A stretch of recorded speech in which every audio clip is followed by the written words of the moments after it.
Na huu mwezi wa 6 tunapoelekea mwisho wa mwaka wa fedha unaoishia Juni 30, basi wabunge wameendelea kuuliza maswali mbalimbali, na bila shaka kama unafuatilia matangazo haya ya moja kwa moja ambayo tumekuwa tukikuletea tangu mwezi wa 4, wa 5 na huu wa 6, basi utakuwa umeguswa na maswali ambayo yalikuwa yanaulizwa hapa bungeni. Inawezekana yakawa ni maswala yanayohusiana na maswala ya maji, labda ni barabara, inawezekana ni masuala ya miundombinu ya kusambaza umeme na mambo kama hayo. Tayari Mbebasiwa amemtangulia mwenyekiti atakayekuwa anasimamia kikao cha leo na makatibu wake. Basi kikao kitakuwa kinaanza hivi punde baada ya kuomba au kudua kutangulia.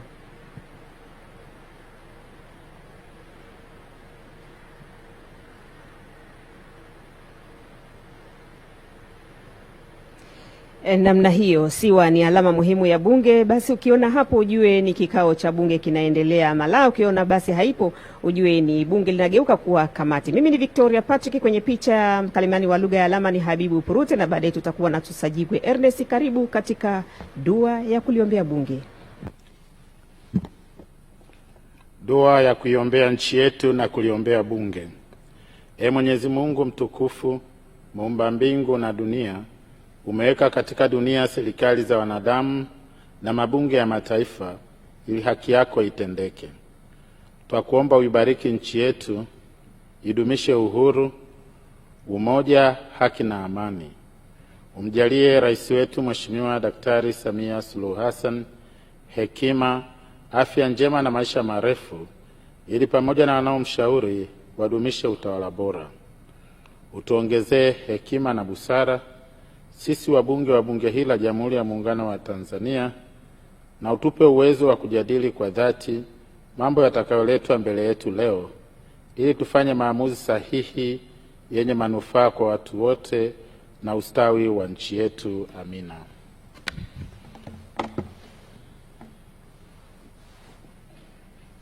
Mheshimiwa, tuketi.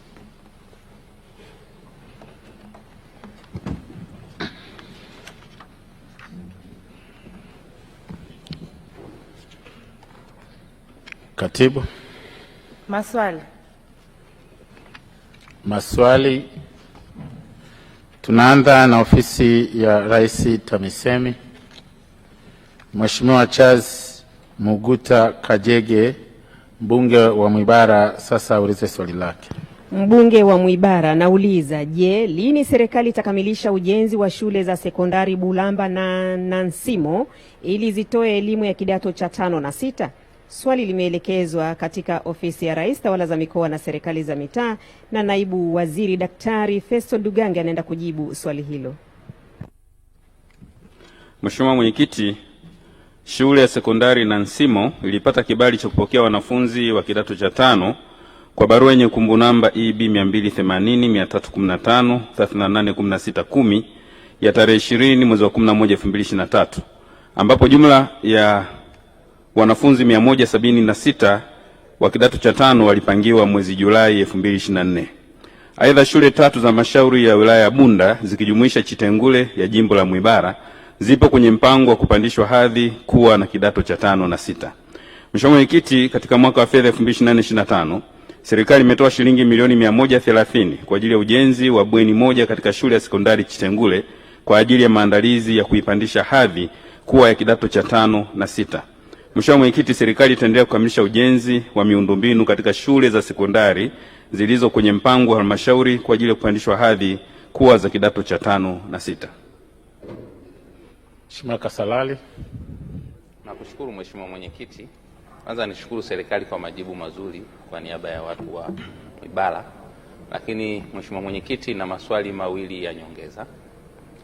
Shule ya kijiji cha Shilanona katika jimbo la Sumve kimeanza ujenzi wa shule ya sekondari, na ambayo mpaka sasa mfuko wa jimbo na wananchi tumeshatumia zaidi ya milioni 70 na shule ile bado haijaisha. Sasa ni lini serikali itatupatia pesa kwa ajili ya kumalizia ujenzi wa shule ile, ili watoto wa Shilanona ambao wanatembea umbali mrefu kwenda shule ya sekondari wala waweze kupata huduma ya sekondari karibu? Swali la pili, Mheshimiwa Mwenyekiti, shule ya sekondari ya Wala ni shule ambayo ina wanafunzi wengi sana na imefika hadhi ya kuwa na kidato cha 5 na 6. Je, ni lini serikali itaongeza majengo na kuipandisha hadhi shule hiyo iwe ya kidato cha 5 na cha 6? Mheshimiwa Naibu Waziri, majibu. Asante sana Mheshimiwa Mwenyekiti. Kwanza niwapongeze sana wananchi wa jimbo la Sumve pamoja na Mheshimiwa mbunge Kasalali Mageni kwa kwanza wananchi kuchangisha michango yao kwa ajili ya kuanza ujenzi wa shule hii ya sekondari kidato cha 1 hadi cha 4. Lakini pia Mheshimiwa mbunge kupeleka fedha pale za mfuko wa jimbo kwa ajili ya kuanza ujenzi. Lakini ni kuhakikishia tu Mheshimiwa mbunge kwa sababu ishawasilisha hoja hiyo serikalini na serikali sikivu inaongozwa na Mheshimiwa Dr. Samia Suluhu Hassan, tumeshachukua hoja ya wananchi wa Sumve na tumeshaiweka kwenye mpango wa SEQUIP kwa ajili ya kupeleka fedha ili tuweze kuikamilisha shule hiyo ya sekondari ya Shilanona. Kwa naomba tu niwahakikishie Mheshimiwa mbunge na wananchi wa Sumve kwamba serikali inalifanyia kazi. Swala la pili, Mheshimiwa Mwenyekiti, zipo shule nyingi ambazo zina sifa ya kuwa kidato cha 5 na 6, ikiwemo shule ambayo Mheshimiwa mbunge ameitaja kwa idadi ya wananchi, lakini pia kwa uhitaji wenyewe wa shule ya kidato cha 5 na 6. Ni kuhakikishia tu kwamba kupitia mpango wa SEQUIP tumeainisha maeneo yote ya kipaumbele kwa ajili ya kuanza kujenga shule za kidato cha 5 na 6, na tutatoa kipaumbele katika shule hiyo ili iweze kujengwa.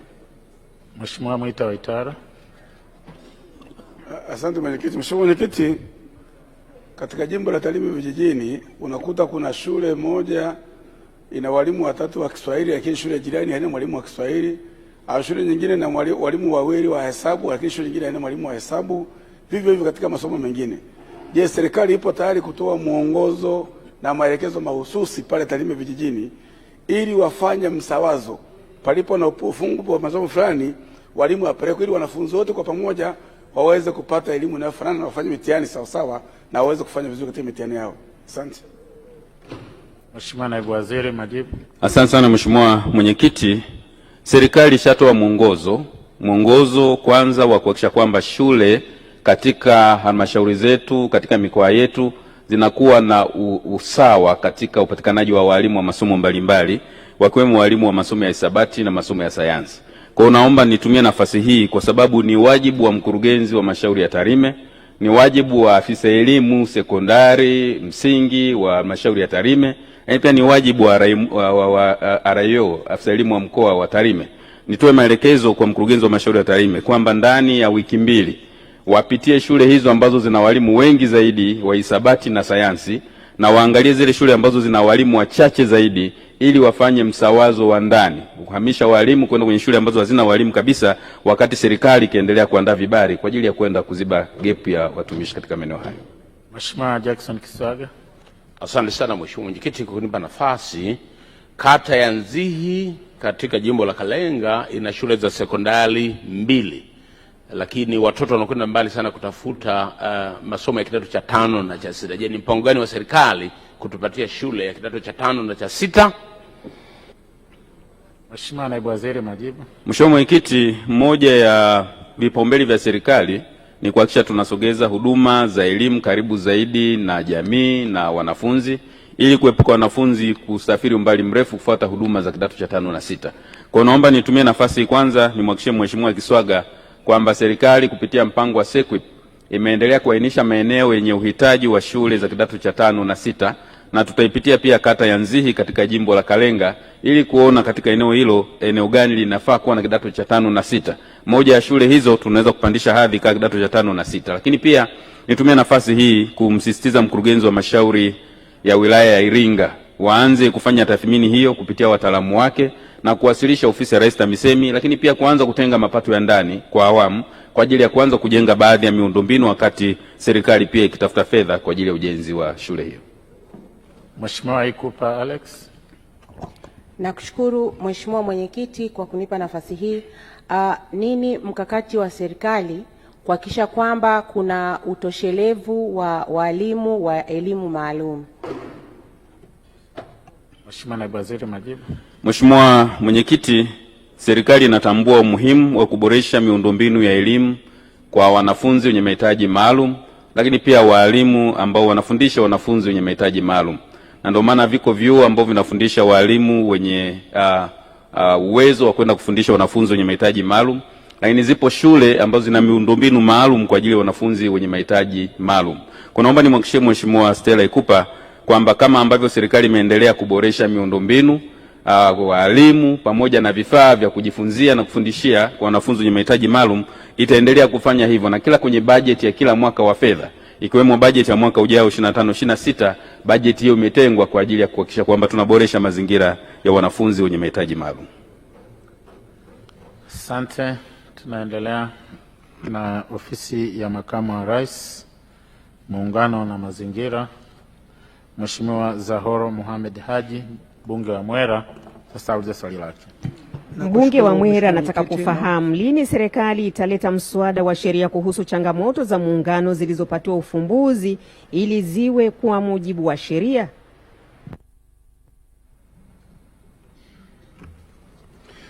Mheshimiwa Mwenyekiti, nakubaliana na Mheshimiwa mbunge kuwa mpaka sasa jumla ya changamoto 22 za muungano zimeshapatiwa ufumbuzi. Aidha, katika kikao cha kamati ya pamoja serikali ya Jamhuri ya Muungano wa Tanzania na ya serikali ya Mapinduzi ya Zanzibar ambacho kilifanyika tarehe 4 Aprili 2025 Ikulu Dar es Salaam kwa ajili ya kutafuta ufumbuzi wa changamoto za muungano, kilitoa maelekezo kwa ofisi ya mwanasheria mkuu wa serikali ya Jamhuri ya Muungano wa Tanzania na serikali ya Mapinduzi ya Zanzibar kuifanyia kazi jambo hilo. Aidha, mara baada ya mwanasheria mkuu wa serikali kuwasilisha taarifa ya utekelezaji wa taarifa hiyo itatolewa kwa umma. Mheshimiwa Mwenyekiti, nakushukuru. Asante. Mheshimiwa Zahoro. Nashukuru Mheshimiwa Mwenyekiti. Kwanza naomba nishukuru serikali kwa majibu yake mazuri, lakini naomba kuuliza masuala mawili ya nyongeza. Kwa sababu bado Tanzania ipo na itaendelea kuwepo, muungano upo na utaendelea kuwepo. Je, ni vipi hasa vigezo vinavyotumiwa na serikali kuweza kuidentify kwamba hii ni changamoto ya muungano? Kwa sababu kila siku zinakuja zipya. La kwanza. La pili, je, serikali sasa iko tayari seriously kuanza kutoa elimu kwa wananchi wa Tanzania ili waweze kuelewa changamoto zote ambazo zimepatiwa ufumbuzi? Kushukuru sana. Mheshimiwa Naibu Waziri, majibu. Mheshimiwa Mwenyekiti, naomba kujibu masuala mawili ya nyongeza Mheshimiwa Zahoro Mohamed Haji, mbunge wa jimbo la Mwera. Lakini kabla ya hapo nichukue fursa hii nimpongeze na kumshukuru sana kwa kuwa amekuwa mdau mzuri na ni moja miongoni mwa watu ambao wanaendeleza kutunza na kuenzi muungano huu kwa vitendo, kwa kutaka kujua mambo mbalimbali ya muungano huu. Mheshimiwa, nataka niseme tu kwamba kwanza kabla yote nataka nichukue fursa hii niwaambie Watanzania kwamba si kila changamoto ni changamoto ya muungano. Zipo changamoto tunasema hizi tuzipeleke tukazijadili, lakini zipo nyingine ni changamoto za sekta zenyewe kukaa zikalimaliza ili lisiwe changamoto ya muungano. Lakini viko vigezo Mheshimiwa Mwenyekiti huwa tunavichukua. Cha kwanza ni kigezo cha kisekta. Endapo sekta zimekaa, kumetokea changamoto, sekta zimekaa lakini zimeshindwa kufikia muafaka, hapo zinakuja kwetu kama ofisi ya Makamu wa Rais tunaosimamia muungano, halafu na sisi tunazijadili, tunazipeleka kwenye ngazi za wataalamu, ngazi za makatibu wakuu, halafu zinakuja ngazi za mawaziri, halafu zinakwenda kwenye kutatuliwa. Kwa hiyo hicho ni kigezo kimoja. Lakini kigezo cha pili ni kigezo cha hali ya wakati ule. Kuna hali fulani zinajitokeza, hizo zinakuwa ni kigezo. Na hatuna namna ya kufanya, lazima tuzifanye sasa iwe ni sehemu ya kusema hichi ni kigezo cha kupelekwa kwenye hoja za kujadiliwa kama hoja za muungano. Lakini chengine ni uzito wa hoja yenyewe. Ndio pale niliposema kwamba sio kila hoja au changamoto itakuwa ni changamoto ya muungano. Ziko hoja nzito tunasema hizi tuzijadili, na ziko nyingine tunasema hizi tuzimalize katika namna ambayo hazitoingia katika orodha na listi ya changamoto za muungano. Lakini swala pili, Mheshimiwa, serikali ipo tayari na kazi hii imeshaanza. Tumefanya kazi kubwa katika kuelimisha jamii juu ya swala zima la muungano huu, faida na fursa, asili na chimbuko la muungano huu. Vyombo vya habari vimetusaidia sana, magazeti, televisheni, redio, mitandao ya kijamii, lakini makongamano mbalimbali. Tumetoa vitabu vya muungano, mijadala mbalimbali, majarida na ziara za mafunzo zinazowafanya watu wajifunze kuhusu muungano. Mheshimiwa Mwenyekiti, nakushukuru. Asante. Mheshimiwa Tarimba. Mheshimiwa Mwenyekiti, hakika lazima tujivunie muungano tulionao kati ya Zanzibar na Tanganyika kuweza kuifanya Jamhuri ya Muungano wa Tanzania. Ni miaka 60 sasa tangu tumekuwa na muungano huu.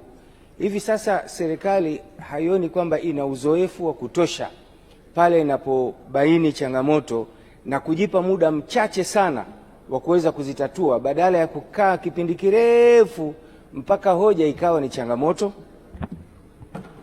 Mheshimiwa Naibu Waziri, majibu. Mheshimiwa Mwenyekiti, naomba kujibu swali la Mheshimiwa Tarimba Bas kama ifuatavyo, naye nimshukuru kumpongeza kwa kazi kubwa anayoifanya hasa kwenye mambo haya ya muungano. Nataka niwaambie Mheshimiwa mbunge na wabunge na Watanzania wote kwamba muungano huu ni wa nchi mbili. Muungano huu ni wa Tanganyika na Zanzibar. Muungano unapoitwa muungano, manake sio ibuke hoja tu tuijadili kwa muda mfupi tumalize. Kinyume na hapo tunaweza tukatengeneza changamoto ndani ya changamoto, na ndio maana tunakwenda hatua kwa hatua. Tunatoka hatua za kisekta, tunakuja hatua za makatibu wakuu, tunapita kwa wataalamu, tunakuja hatua za mawaziri, tunakuja sasa hatua kubwa ambayo mwenyekiti wake ni Mheshimiwa Makamo wa Pili wa Rais na Mheshimiwa Makamo wa Rais wa Jamhuri. Ili lengo na madhumuni tunapoitatua changamoto iwe tumeitatua na tusonge mbele tufanye mambo mengine Mheshimiwa. Lakini nimwambie Mheshimiwa kwamba tutaendelea kuchukua ushauri wake. Zile zinazochukua muda hazitachukua muda, na zile ambazo tunahisi zitachukua muda mrefu tutakwenda nazo kwa mujibu wa utaratibu, lakini zile ambazo tunahisi za kufanya tu haraka tutafanya Mheshimiwa, na kushukuru. Asante. Tunaendelea na swali linalofuata. Ni swali la Wizara ya Maji. Mheshimiwa Hassan Zidadu Kungu, mbunge wa Tunduru Kaskazini, sasa aulize swali lake. Mbunge anauliza, ni lini serikali itakamilisha mradi wa maji katika kata ya Kalulu ili kumtua mama ndoo kichwani na kutimiza ahadi ya Mheshimiwa Waziri Mkuu? Swali limeelekezwa katika Wizara ya Maji na Mhandisi Kundo Mathew, naibu waziri, anatoa majibu. Nakushukuru Mheshimiwa Mwenyekiti. Mheshimiwa Mwenyekiti, serikali katika mwaka wa fedha 25-26 itaanza utekelezaji wa mradi wa maji wa kata ya Kalulu uliopo wilayani Tunduru, mkoa wa Ruvuma.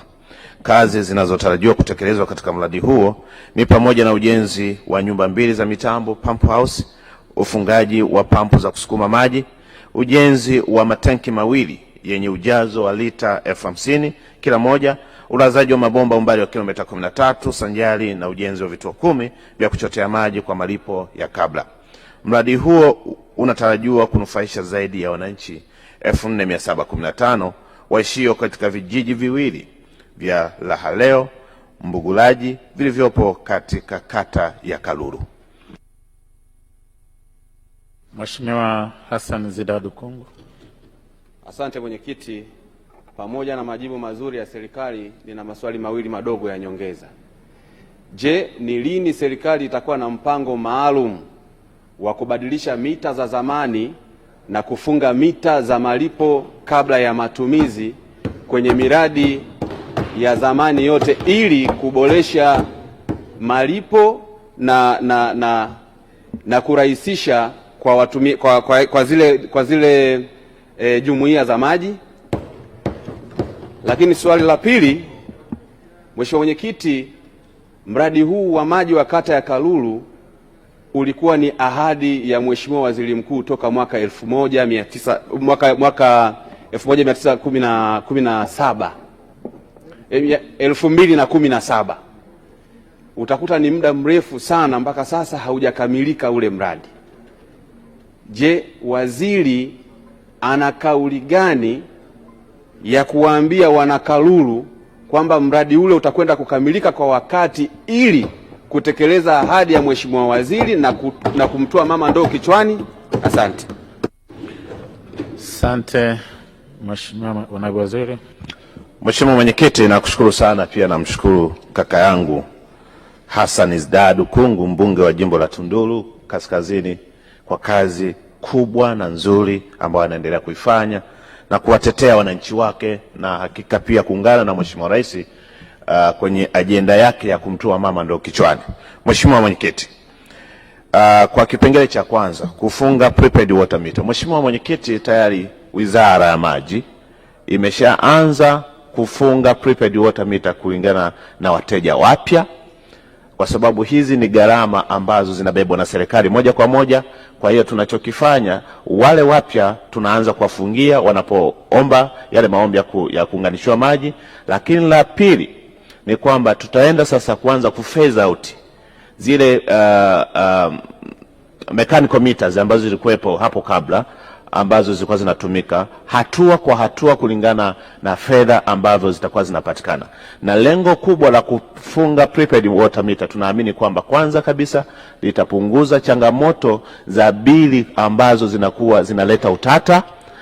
Pili ni kuhakikisha kwamba tunakuwa na predictable mapato ya hizi jamii zinazohudumia maji CBUSO, lakini hata mamlaka zingine. Lengo ni kwamba tuhakikisha kwamba hatuna malalamiko na mwananchi aweze kujipangia namna gani atumie maji yake. Mheshimiwa Mwenyekiti, tunaendelea kulifanyia kazi kulingana na kwamba linahitaji fedha na tutaenda hatua kwa hatua. Mheshimiwa Mwenyekiti, kuhusu ahadi ya Mheshimiwa Waziri Mkuu ya mwaka 2017. Mheshimiwa Mwenyekiti, imekuwa ni kawaida kwa serikali kuendelea kuchukua hatua mbalimbali kutekeleza ahadi ambazo zimetolewa na viongozi wetu wa kitaifa, akiwemo Mheshimiwa Rais mwenyewe, lakini makamu wa rais, waziri mkuu, naibu waziri mkuu. Lengo ni kwamba tunapokuwa tunatekeleza ahadi hizi ni kujenga imani ndani ya serikali, lakini pia ni kuwajengea imani wa Tanzania juu ya viongozi wao wa kitaifa. Kwa hiyo Mheshimiwa Mwenyekiti, hili swala la Tunduru Kaskazini tumeshalichukua na Mheshimiwa mbunge alishatueleza mara kadhaa kuhusiana na hili swala, na ni kuhakikishia kwamba sasa tunaenda kulifanyia kazi, lakini kipengele cha fedha kitakuwa kinahusika sana ili kuhakikisha kwamba utekelezaji wako unakuwa ukamilifu zaidi. Asante sana Mheshimiwa Mwenyekiti. Mheshimiwa Sofia Mwakagenda. Asante Mwenyekiti kwa kunipa nafasi ya kuuliza swali la nyongeza. Katika wilaya Rungwe, mji wa Tukuyu ni mji ambao ni sehemu ambayo inanyesha sana mvua, lakini tunapata shida sana ya maji. Ni lini serikali mtawekeza nguvu katika mji huu wa Tukuyu ili wananchi hawa waweze kupata maji, kwa sababu wametoka nyanda za juu kusini, sehemu zenye mvua nyingi, lakini shida kubwa sana ya maji? Mheshimiwa Naibu Waziri. Mheshimiwa Mwenyekiti, nakushukuru sana na napenda kujibu swali la nyongeza la Mheshimiwa Sofia Mwakagenda. Hakika wakina mama wanaendelea kuonyesha juhudi zao za kuwatetea wakina mama wenzao katika kumtoa mama ndoo kichwani, na mkakati wa serikali ni kuendelea kuhakikisha kwamba maji juu ya ardhi yanayotokana na maji na yanayotokana na mvua, ni tunajenga mabwawa kama ambavyo sasa tayari tumeshajenga mabwawa 45 na kuna mabwawa takriban 19 yako katika hatua mbalimbali za ujenzi. Lengo ni kuhakikisha kwamba tunakuwa tunatengeneza catchment ya maji yasipotee, wakati tunajua kabisa kwamba katika maeneo fulani hayana vyanzo vya uhakika vya maji. Kwa hiyo sisi kama serikali tumeshaweka mpango huo, pale ambapo hakuna mito, pale ambapo hakuna ziwa, pale ambapo maji chini ya ardhi ni tatizo, tunatumia maji ya mvua na kwa kuyatengenezea mabwawa ili tuweze kuyatumia kwa ajili ya kusambaza maji safi na salama kwa wananchi. Nimtoe hofu Mheshimiwa mbunge, tuko na yeye tunamwomba kuendelea kushirikiana na serikali ya Daktari Samia Suluhu Hassan ili kuhakikisha kwamba tunafikisha huduma ya maji safi na salama. Asante sana Mheshimiwa Mwenyekiti. Mheshimiwa Florent Kiombo. Mheshimiwa Mwenyekiti, nashukuru kwa nafasi ya kuuliza swali. Mheshimiwa Mwenyekiti, naipongeza serikali ya Dr. Samia Suluhu Hassan imetujengea mradi mkubwa wa maji kutoka Ziwa Victoria wa kuhudumia kata za Kashenye na Kanyigo kwa awamu ya kwanza na baadaye awamu ya pili kata ya Bwanjai. Mradi huo sasa hivi ni takriban mwaka mmoja tangu umefika hatua ya utekelezaji 92%. Sasa ni nini kauli ya serikali kuhakikisha mradi huo unakamilika sasa, unaonatoa wananchi wa wilaya ya Misenye katika kata za Kanyigo na Kashenye ndo kichwani ili waweze kupata huduma ya maji? Asante Mheshimiwa Mwenyekiti. Mheshimiwa Naibu Waziri. Mheshimiwa Mwenyekiti, kwa niaba ya serikali pia napokea pongezi za Mheshimiwa mbunge. Mheshimiwa Kiombo hakika anaendelea kutupatia ushirikiano mzuri, na ndio maana anajua hata progress ya mradi umefikia asilimia ngapi, kwa sababu amekuwa karibu sana na serikali. Mheshimiwa Mwenyekiti, ni kweli kabisa mradi huo ni uwekezaji mkubwa sana wa serikali ya awamu ya 6 chini ya uongozi wa Daktari Samia Suluhu Hassan, na ametoa fedha nyingi, na ndio maana na sisi tunaendelea kuusukuma ili ukamilike. Ni kutoa hofu Mheshimiwa mbunge, tunachokihitaji hata kabla ya mradi hujakamilika, kuna existing infrastructure ambazo zina uwezo wa kupokea maji kabla ya mtandao mpya hujakamilika. Ninawaelekeza Kagera ili waweze kuangalia namna bora zaidi ya kwanza kutoa huduma ya maji wakati mradi ukiwa unaendelea kukamilika. Nimtoe hofu hilo, wataalamu wetu watalifanyia utafiti mzuri ili tuweze kufikisha huduma ya maji safi na salama. Asante sana Mheshimiwa Mwenyekiti. Mheshimiwa, wabunge wote ambao wamesimama nimewaona, mnaweza mkaendelea kukaa tu. Mheshimiwa Deodatus Manyika. Nakushukuru sana Mheshimiwa Mwenyekiti. Kule halmashauri ya mji Njombe tuna mradi mkubwa wa maji unaitwa Igongwi ambao una supply kata 3. Mradi huu tunamshukuru Mheshimiwa Rais, tunamshukuru sana Mheshimiwa Waziri, umekamilika kwa 97%. Lakini chanzo cha maji yanatoka Ludewa yanapita kijiji kinaitwa Luvuyo. Na wananchi wa Luvuyo wamezuia mradi huu usikamilike kwa kuruhusu maji yapite kwenye kijiji chao mpaka wao wapate maji. Nini kauli ya serikali kuhusiana na kuwasaidia wananchi wa Luvuyo ili wananchi hawa wakata zile 3 na wenyewe wapate maji? Mheshimiwa Naibu Waziri, majibu. Mheshimiwa Mwenyekiti, nakushukuru sana, na pia namshukuru sana Mheshimiwa Mwanyika, mbunge wa Njombe, kama ifuatavyo. Na Mheshimiwa Mwenyekiti, ni sera ya sekta ya maji pale ambapo mradi mkubwa unapita kushoto kulia kilomita 13, wahusika wanaoishi katika maeneo hayo ni lazima wapate huduma maji safi na salama. Hilo la kwanza. La pili, pale ambapo kwenye chanzo ambapo tunachukua maji, wananchi wanaoishi katika maeneo ya vyanzo ni lazima wawe kipaumbele kupata huduma maji safi na salama. Tunatambua kwamba hata usanifu wetu, tunapofanya usanifu wa miradi, tunahakikisha kwamba mazingira kama hayo yanakuwa sehemu ya usanifu wetu ili kutoleta changamoto nyingine. Lakini tunatambua katika mradi huu, katika eneo la Luvuyo ambayo kama ambavyo Mheshimiwa mbunge amesema, pale kinachoendelea sasa hivi tulishatoa maelekezo kwa RM mkoa wa Njombe kufanya majadiliano ya kina ili kuhakikisha kwamba wananchi wanaopitwa na mradi huu wanapata huduma ya maji safi na salama. Kwa niaba ya Mheshimiwa Waziri wa Maji, natoa maelekezo kwa RM Njombe kuharakisha hayo majadiliano ili kuhakikisha sasa tufikie mwisho na hatua zichukuliwe na wananchi wanaopitwa na mradi huo wapate huduma ya maji safi na salama. Asante sana Mheshimiwa Mwenyekiti. Mheshimiwa Gekul. Mheshimiwa Mwenyekiti, nikushukuru kwa nafasi. Mheshimiwa Naibu Waziri, si tushukuru, mji wa Babati upatikanaji wa maji sasa ni 98%. Tatizo letu ni bili kubwa ya maji. Wananchi wa Babati wanalipa zaidi ya 1800 kwa unit moja. Nadhani maeneo mengine nchini kama 300 au 700. Ni nini kauli ya serikali juu ya kupunguza bili hizi za maji katika mji wa Babati kwa sababu wananchi wanashindwa kuzilipia? Asante. Mheshimiwa Naibu Waziri. Mheshimiwa Mwenyekiti, nakushukuru sana na namshukuru sana dada yangu Gekul kwa kuendelea kuwapambania wana Babati, na ni kweli kabisa gharama za maji Mheshimiwa Mwenyekiti inategemea na gharama za uzalishaji, na uzalishaji inategemea kwamba ni njia gani iliyotumika. Kama ni maji tunayapata kwa njia mseleleko, basi gharama yake itakuwa tofauti. Tukipata maji kwa njia ya kutumia umeme wa sola, maana yake gharama yenyewe pia itakuwa tofauti. Lakini tukipata kupitia umeme wa grid ya taifa, gharama yake itakuwa tofauti. Kwa hiyo Mheshimiwa Mwenyekiti, gharama kutoka sehemu moja kwenda sehemu nyingine inatofautiana kulingana na aina ya uzalishaji. Lakini Mheshimiwa Mwenyekiti, uchangiaji wa maji ni swala ambalo hatuwezi kulikwepa iwapo tutazuia au tutapunguza sana gharama za uchangiaji wa maji.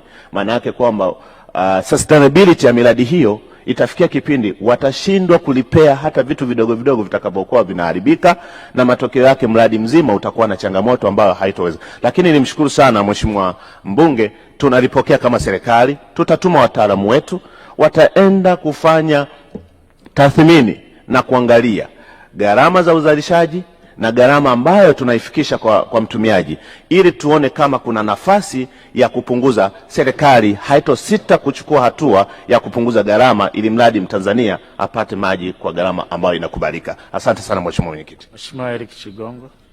Mwenyekiti, nashukuru sana kwa kuniona. Naipongeza sana serikali kwa kazi kubwa iliyofanyika Buchosa kwa upande wa maji. kuna kiasi cha shilingi bilioni 21 ziko kwenye miradi ya maji tayari. Lakini ndiko changamoto moja kubwa, watu wetu Buchosa wanaliwa sana na mamba.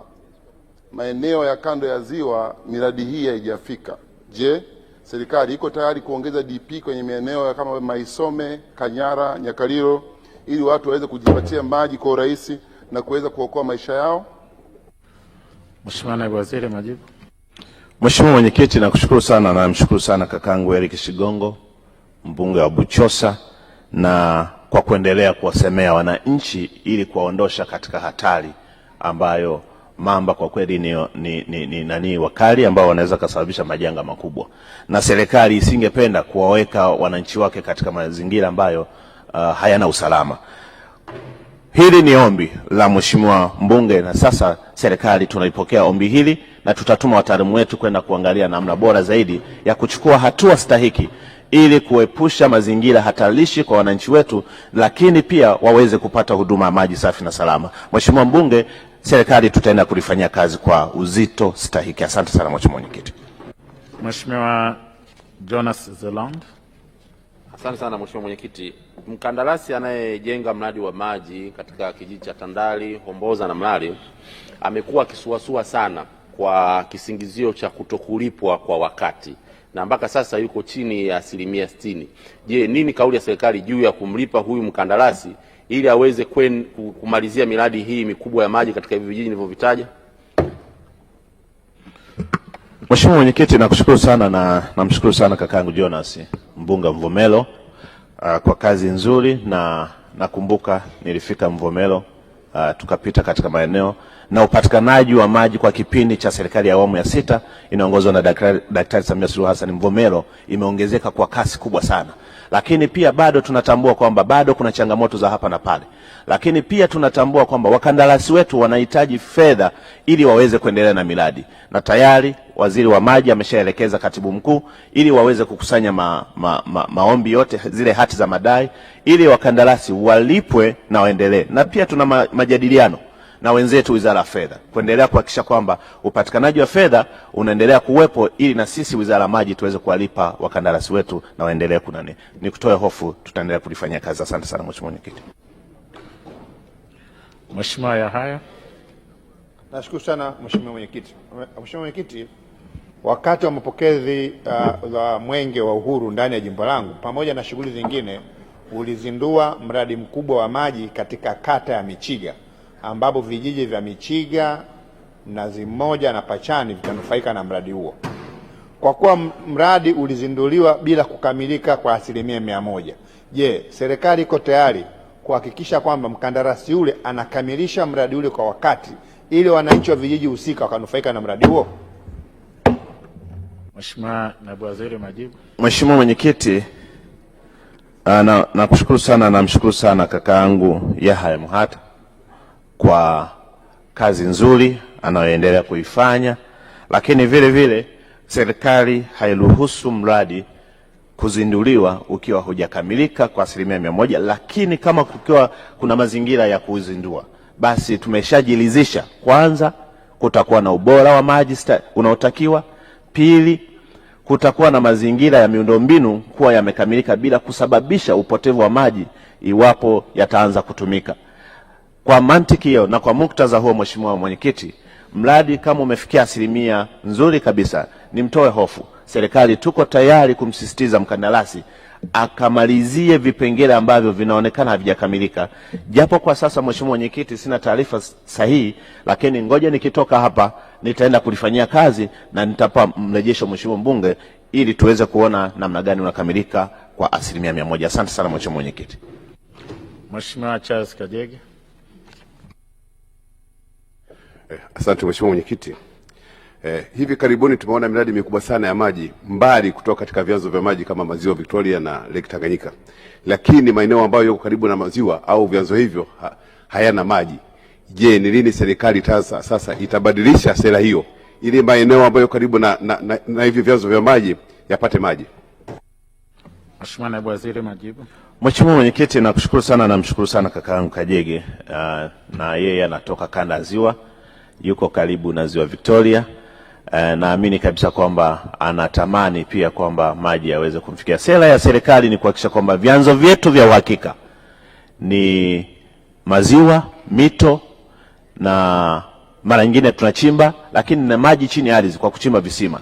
Mheshimiwa Mwenyekiti, kwa sasa serikali iliwekeza uwekezaji mkubwa sana kwa Ziwa Victoria, na ndio maana maji yakafika Tabora kwa bilioni 680, lakini pia serikali kupitia mradi wa mabadiliko ya tabia nchi ambapo tunachukua maji Ziwa Victoria kupeleka Nyashimo, Bariadi, Itilima, Maso pamoja na Meatu.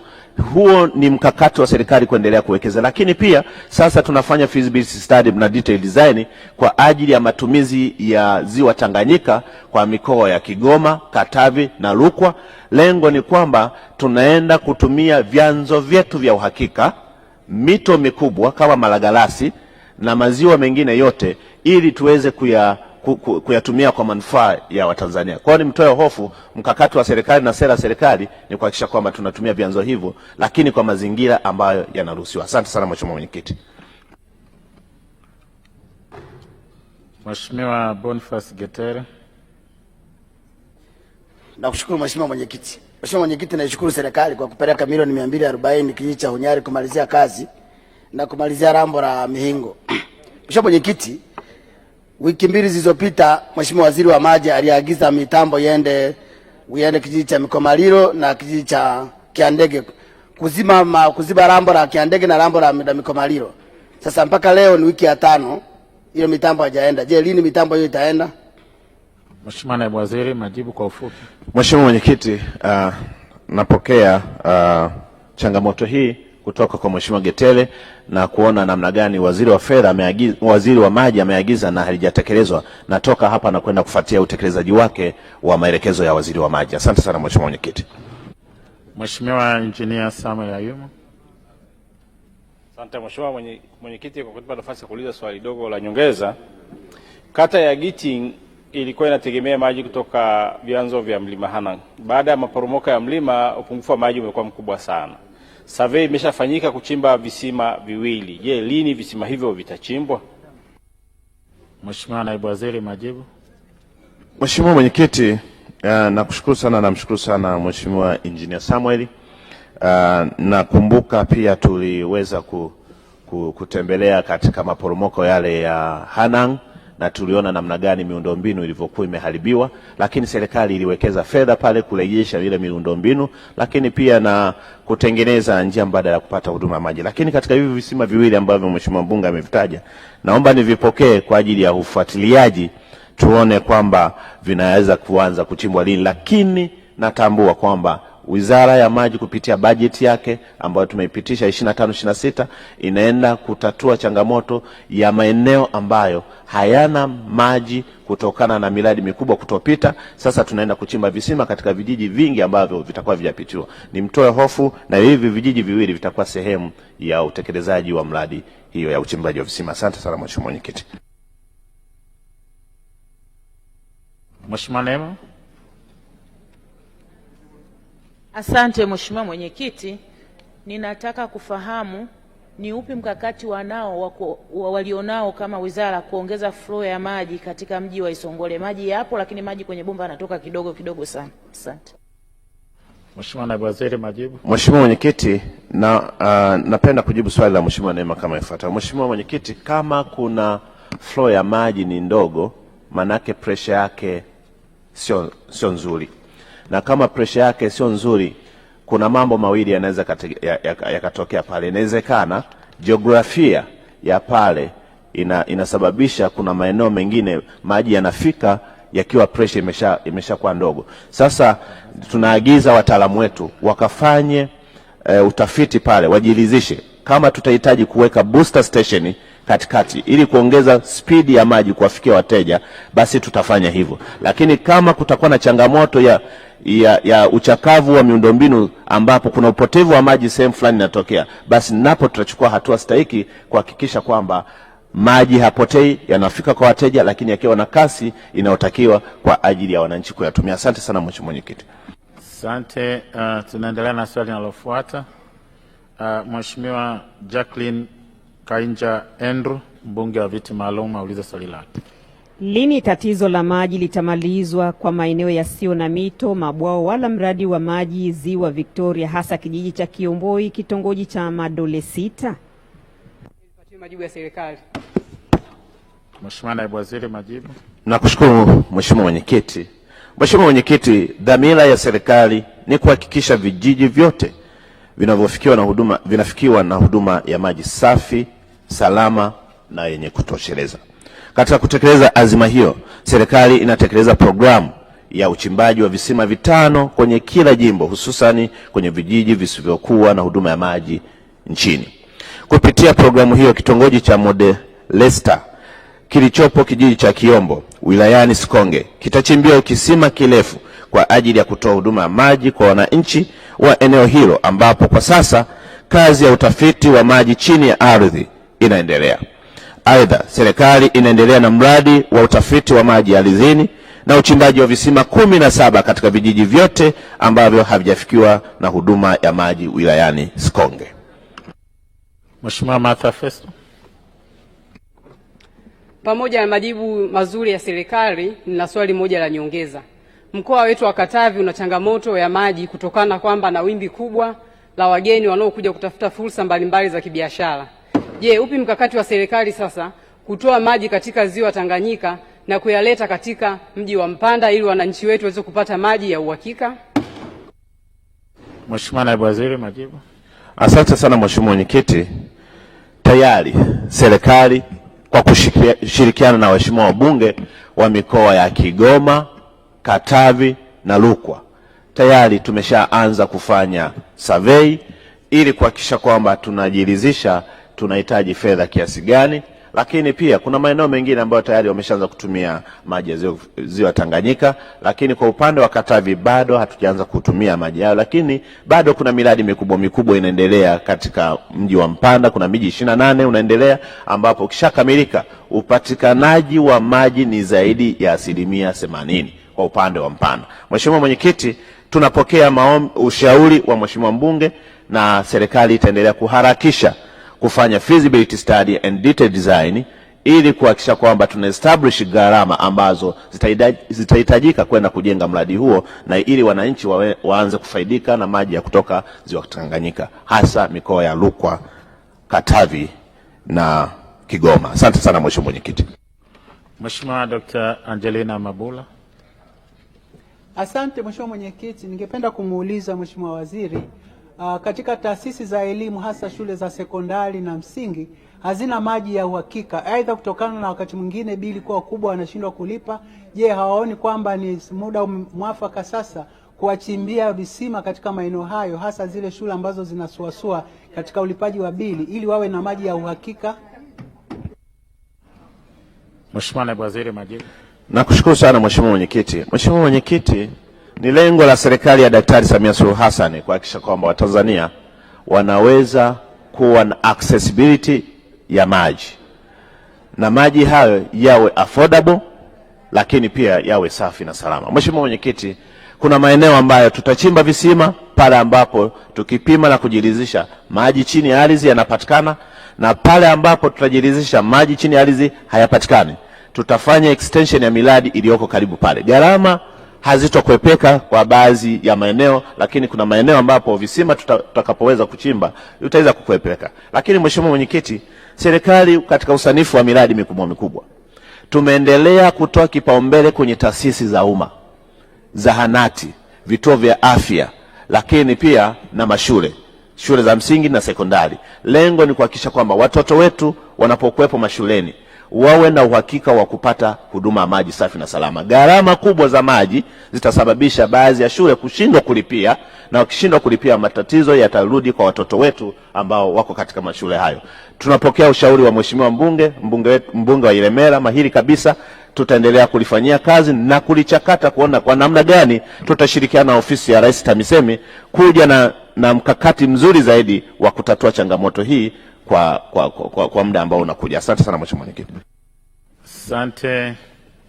Mheshimiwa Lekaita. Mheshimiwa Mwenyekiti, nakushukuru. Nini mpango wa serikali kwa maeneo haya ambayo yana ukame kutengeneza pesa maalum kwa ajili ya mabwawa kama Kiteto hivi? Mheshimiwa Naibu Waziri. Samahani, arudi kidogo swali. Mheshimiwa Edward, uliza kwa Kiswahili sio kwa Kimasai tafadhali. Mheshimiwa Mwenyekiti, nakushukuru. Kwa kuwa maeneo mengi kuna ukame na kuna uhitaji mkubwa sana wa mabwawa kama Kiteto, maeneo kame, nini mpango wa serikali kutafuta pesa maalum kwa ajili ya kujenga mabwawa Kiteto? Mheshimiwa Naibu Waziri. Asante sana Mheshimiwa Mwenyekiti. Namshukuru sana Mheshimiwa Ole Kaita, mbunge wa Kiteto, kwa kuendelea kuwa mshauri mzuri katika sekta yetu ya maji pale ambapo tunakuwa tunahitaji, lakini pia kwa kuendelea kutoa maoni ya namna gani tunaweza tukaboresha zaidi katika kutatua huduma ya maji nchini, hasa katika maeneo yenye ukame. Mheshimiwa Mwenyekiti, kama ambavyo nimesema hapo awali, serikali tayari imeshaanza kujenga mabwawa mengi tu ya kutosha katika maeneo ambayo yana ukame, lakini tunafahamu kwamba maendeleo ni hatua kwa hatua. Mheshimiwa Mwenyekiti, kama ambavyo tumeshakamilisha mabwawa 45 na mabwawa 19 yakiwa katika hatua mbalimbali za utekelezaji, lakini tukiwa tunaendelea kufanya tathmini pale ambapo yanakuwa yamebaki, tunahitaji kiasi fulani ili tuweze kuweka mkakati maalum wa kupata hizo fedha kwa ajili ya mabwawa ambayo yataenda kutosheleza katika maeneo mengi ya mkame. Lakini vile vile Mheshimiwa Mwenyekiti, mabwawa peke yake hayatakuwa suluhisho la kudumu katika baadhi ya maeneo. Mheshimiwa Mwenyekiti, na ndio maana kama maeneo ya Tabora ambapo ilionekana kabisa kwamba upatikanaji wa maji chini ya ardhi ulikuwa ni tatizo kubwa, na ndio maana serikali ikaweka bilioni 680 ikafikisha pale, ikaweka bilioni 143 Sikonge, Kaliua na Ulambo, lakini pia imeendelea kufanya extension Igunga bilioni 22.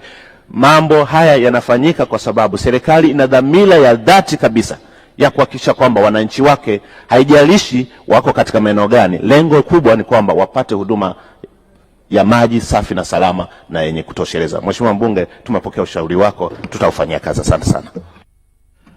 Asante. Mheshimiwa Tarimba Gulam Abbas, mbunge wa Kinondoni, sasa aulize swali lake. Asante. Mbunge anataka kujua nini kauli ya serikali juu ya changamoto ya maji maeneo ya jimbo la Kinondoni, hususan kata za Mwananyamala na Makumbusho. Mheshimiwa Mwenyekiti, dhamira ya serikali ni kuhakikisha maeneo yote ya jiji la Dar es Salaam yanapata huduma ya maji safi, salama na yenye kutosheleza, ikiwemo kata za Mwananyamala na Makumbusho. Kata hizo zimekuwa na ongezeko kubwa la watu, huku miundombinu yake ya maji ikiwa ni ya muda mrefu na inakabiliwa na changamoto ya uchakavu. Katika kukabiliana na changamoto hiyo, serikali katika mwaka wa fedha 25-26 itakarabati miundombinu ya maji katika eneo la Kisiwani Msikitini kwa ajili ya kuboresha upatikanaji wa huduma maji katika maeneo yote ya kata ya Mwananyamala pamoja na Makumbusho. Asante Mheshimiwa Mwenyekiti. Mheshimiwa Tarimba Gulam Abbas. Asante Mheshimiwa Mwenyekiti. Bunge hili Mheshimiwa Mwenyekiti, wakati wote linafahamu juu ya juhudi ya Mheshimiwa Rais kuhakikisha kwamba maji yanapatikana kwa wananchi wa Tanzania. Mheshimiwa Waziri anasema matatizo haya ya Mwananyamala, Makumbusho yatatatuliwa mwaka wa fedha ujao. Maji sio kama umeme kwamba unaweza ukawasha kibatali.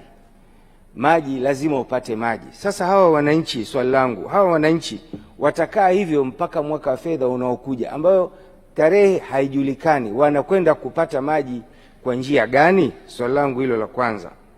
Swali langu la pili, Mheshimiwa Mwenyekiti, changamoto hii sasa imekuwa hadi kufikia mtaa wa Hana Nasifu katika kata ya Hana Nasifu.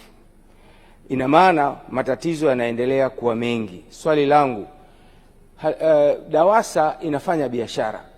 Hivi mnataka kutuambia sisi wabunge kwamba DAWASA inashindwa kupata fedha hata za kukarabati miundombinu ambayo inaifanya maji yaweze kupatikana na wao waweze kuyauza hayo maji?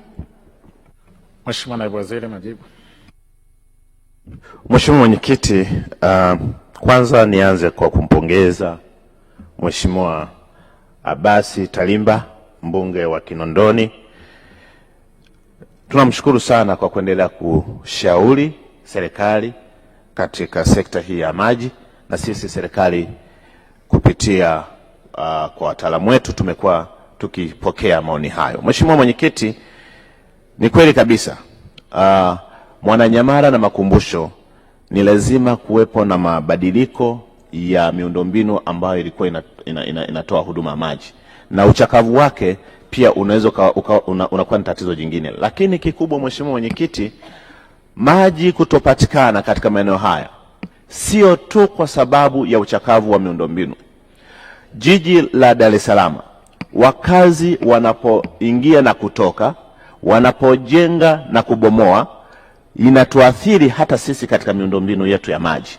Kwa hiyo kwa muktadha huo, Mheshimiwa Mwenyekiti, tatizo na changamoto ya miundombinu kwa upande wa Dar es Salaam na kuangalia jiografia ya ujenzi wa jiji la Dar es Salaam haitokwepeka.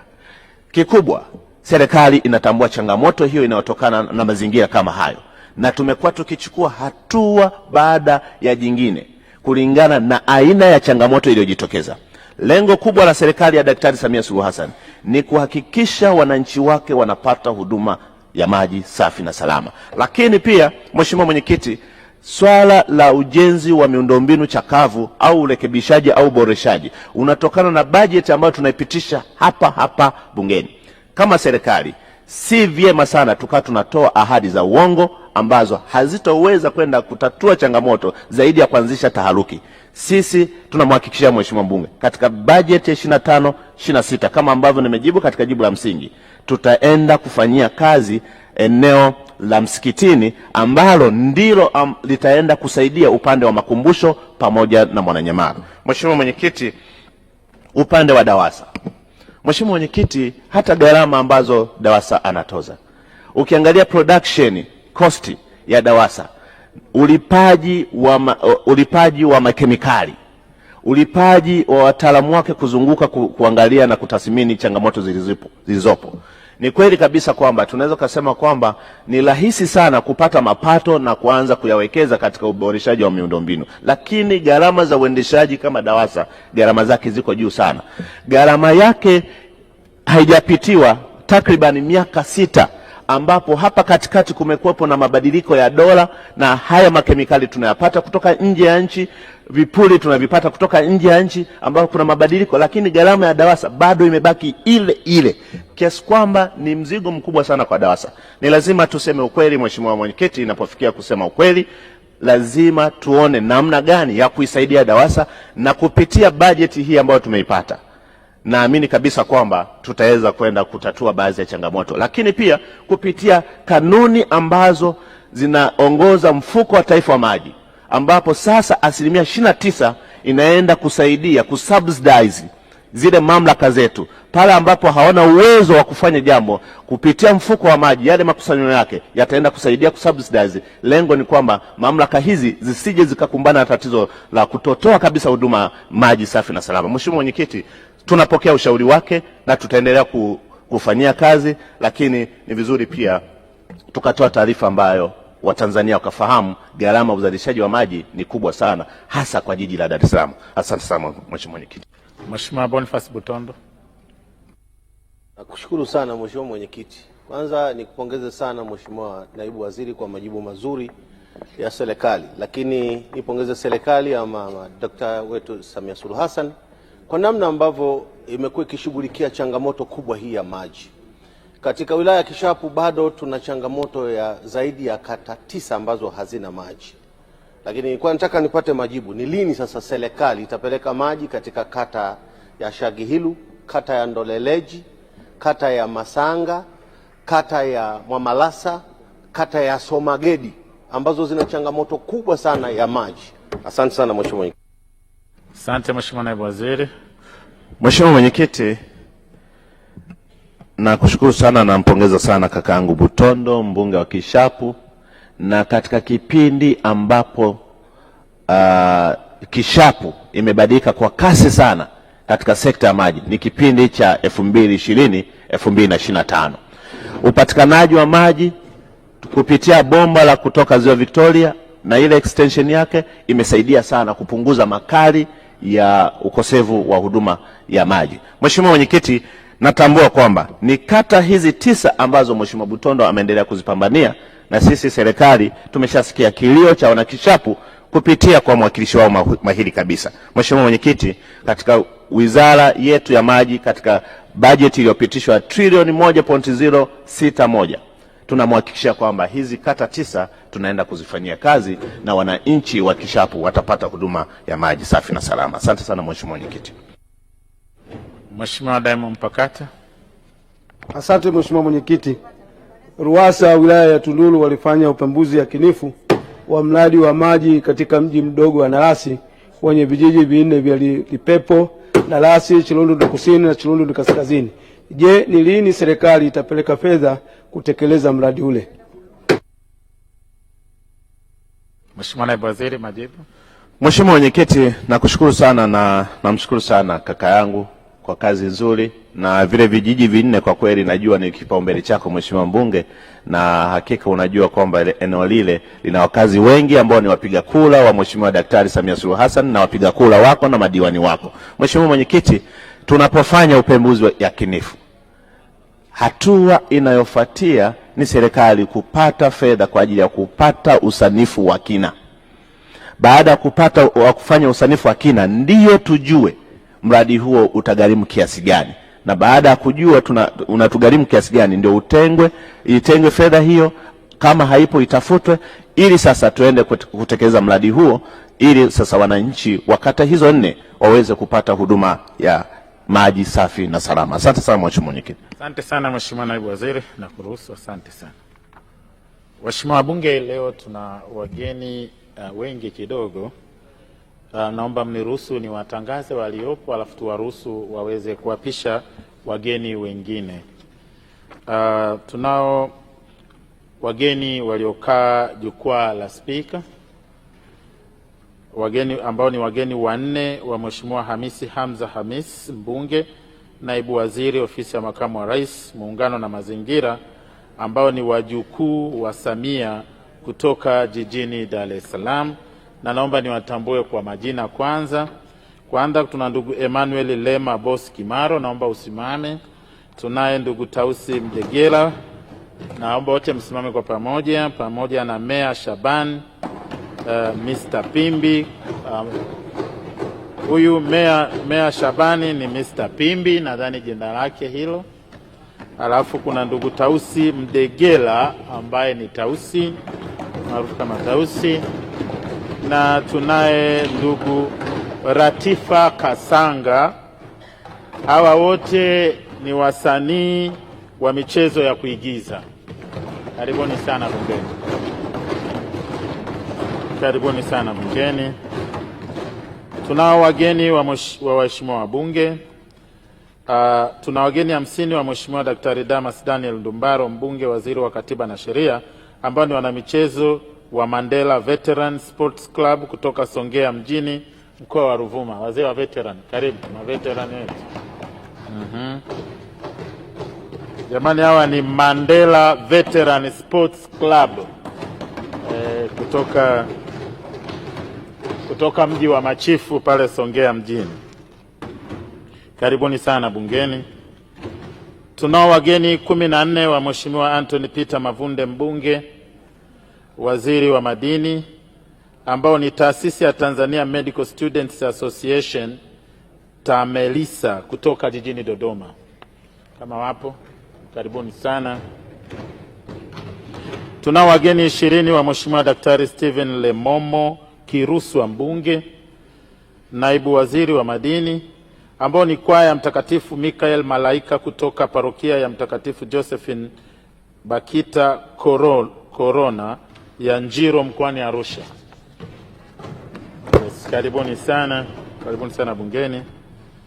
Tunao mgeni wa Mheshimiwa Nancy Hassan Nyalusi, mbunge, ambaye ni ndugu Tumaini Mtatu, rafiki yake muuguzi kutoka hospitali ya Benjamin Mkapa. Karibu sana. Tunaye mgeni wa Mheshimiwa Felista Deogratius Njau, mbunge, ambaye ni Mheshimiwa Bahati Sebastian Mamboma, diwani wa kata ya Kibosho na katibu wa madiwani manispaa ya Moshi. Karibu sana. Nadhani ni kupitia Chama cha Mapinduzi bila shaka. Karibu sana. Tunao wageni watatu wa Mheshimiwa Stanislaus Shingoma Mabula mbunge, ambao ni familia ya Mheshimiwa Hamidu Selemani Saidi, diwani wa kata ya Mirongo kutoka Nyamagana jijini Mwanza. Karibu sana. Popote mlipo karibuni. Tunao wageni watatu wa Mheshimiwa Boniface Nyangindu Butondo mbunge, ambaye ni ndugu zake kutoka Kishapu mkoani Shinyanga. Karibuni sana. Tunaye mgeni wa Mheshimiwa Daktari Angelina Lubala Mabula mbunge, ambao ni mwalimu Buchadi Juvenalis kutoka shule ya Amani Nzali wilaya ya Chamwino mkoani Dodoma. Hatujamwona? Aha, karibu sana. Karibu sana. Tunao wageni 9 wa Mheshimiwa Luhaga Joelson Mpina mbunge, ambao ni wanafunzi kutoka Chuo Kikuu cha Dodoma. Karibuni sana. Karibuni sana bungeni. Tunao wageni 78 wa Mheshimiwa Festo Richard Sanga mbunge, ambao ni wanafunzi 71 na walimu 7 wa shule ya St. Gertrude kutoka mkoa wa Pwani. Karibuni sana bungeni. Mheshimiwa bunge, pia tunao wageni waliotembelea bunge kwa ajili ya mafunzo. Kwanza tunaye ndugu Meristela Medad kutoka Area A jijini Dodoma. Karibu. Tunaye ndugu Hansen Turuka wa shule ya sekondari Rosmin kutoka mkoa wa Tanga. Karibu sana. Tuna wanafunzi 76 na walimu 6 kutoka shule ya msingi Lady of Mercy iliyopo Siwe jijini Arusha. Karibuni sana. Karibuni sana bungeni. Na tuna wanafunzi 30 na walimu 5 wa shule ya awali ya msingi Bible Baptist Academy kutoka jijini Arusha. Karibuni sana. Karibuni sana bungeni. Na mwisho tunao wanafunzi 66 na walimu 6 kutoka dawati la elimu shule ya msingi Yerusalemu iliyopo Mbezi Beach jijini Dar es Salaam. Karibuni sana bungeni, tumefurahi kuwaona. Mheshimiwa bunge, tunaendelea. Wale wanaohusika na wageni wataendelea kutupa utaratibu kadiri tutakavyoona inafaa. Tunaendelea na Wizara ya Ardhi, Nyumba na Maendeleo ya Makazi. Na hapa ninamuita Mheshimiwa Daktari Christine Gabriel Ishengoma, mbunge wa viti maalum, sasa auliza swali lake. Daktari Christine Ishengoma anaiuliza serikali, je, ina mkakati gani wa kumaliza migogoro ya wafugaji na wakulima mkoani Morogoro? Swali limeelekezwa katika Wizara ya Ardhi, Nyumba na Maendeleo ya Makazi, na Naibu Waziri Geoffrey Pinda anaenda kujibu swali hilo. Mheshimiwa Mwenyekiti, serikali inatambua kuwepo kwa migogoro ya wafugaji na wakulima mkoani Morogoro. Hata hivyo, serikali inaendelea kuchukua hatua mbalimbali kukabiliana na migogoro hiyo, ambapo baadhi ya hatua hizo ni pamoja na kuweka mipango ya matumizi bora ya ardhi za vijiji ili kubainisha maeneo ya kilimo sambamba na maeneo ya wafugaji kupitia Tume ya Taifa ya Matumizi Bora ya Ardhi. Aidha, hatua nyingine ni kupitia mradi wa KKK ambapo miji chipukizi kama ilivyo kwa miji ya halmashauri kupangwa, kupimwa na kumilikishwa sambamba na kuweka mipango ya matumizi bora ya ardhi. Mheshimiwa Mwenyekiti, nitoe rai kwa wananchi kuhakikisha kuwa wanatumia ardhi kuendana na mipango ya matumizi iliyopangwa ili kuondoa mwingiliano wa matumizi ya ardhi ambayo imekuwa ni chanzo cha migogoro ya wakulima na wafanyakazi. Mheshimiwa Dr. Christine Gabriel Ishengoma. Asante sana Mheshimiwa Mwenyekiti. Kwanza kabisa nashukuru kwa majibu mazuri sana ya Naibu Waziri ambayo kweli yanaridhisha, lakini nina maswali mawili ya nyongeza. Swali langu la kwanza, mpango wa matumizi bora ya ardhi katika mkoa wa Morogoro ulianzishwa katika baadhi ya wilaya ikiwepo wilaya ya Malinyi, Ulanga, Kilombero, Kilosa pamoja na Mvomero. Lakini kilichotokea ulisimama. Je, ni lini mpango huu utaendelea kusudi wakulima na wafugaji waweze kuishi vizuri?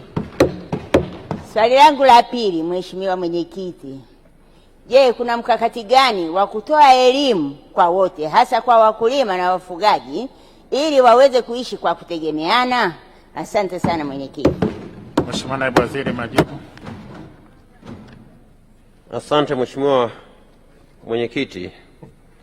Nimshukuru sana Dr. Christian Gabriel Shengoma kwa maswali yake mawili ya nyongeza kwamba je, lini mpango huu utaendelea. Ni kweli kwa sasa hivi baadhi ya wilaya tunaendelea nazo baada ya kupata fedha kidogo kutoka serikalini, na muda mfupi ujao baada ya kuwa mmetupitishia bajeti, tutakapokwenda kuanza mwaka mpya wa fedha, ni kuhakikishia Mheshimiwa mbunge zoezi hili litakuwa linakwenda tena kuanza na kuendelea kumalizia maeneo yaliyobaki. Kuhusu swala la elimu, hii ni lazima wote tusaidiane kwa sababu katika uhalisia wizara imeendelea kutoa elimu katika maeneo mbalimbali, lakini peke yake haitoshi. Ni waombe na wenzetu TAMISEMI ambao ndio wanaosimamia namna bora ya matumizi bora ya ardhi kwenye maeneo hayo, waweze kuwa na wazingatie yale maeneo ambayo yametengwa na wananchi wapate elimu ya kutosha, ili mwingiliano ule usiwepo mkubwa kusababisha mgongano wa wakulima na wafugaji.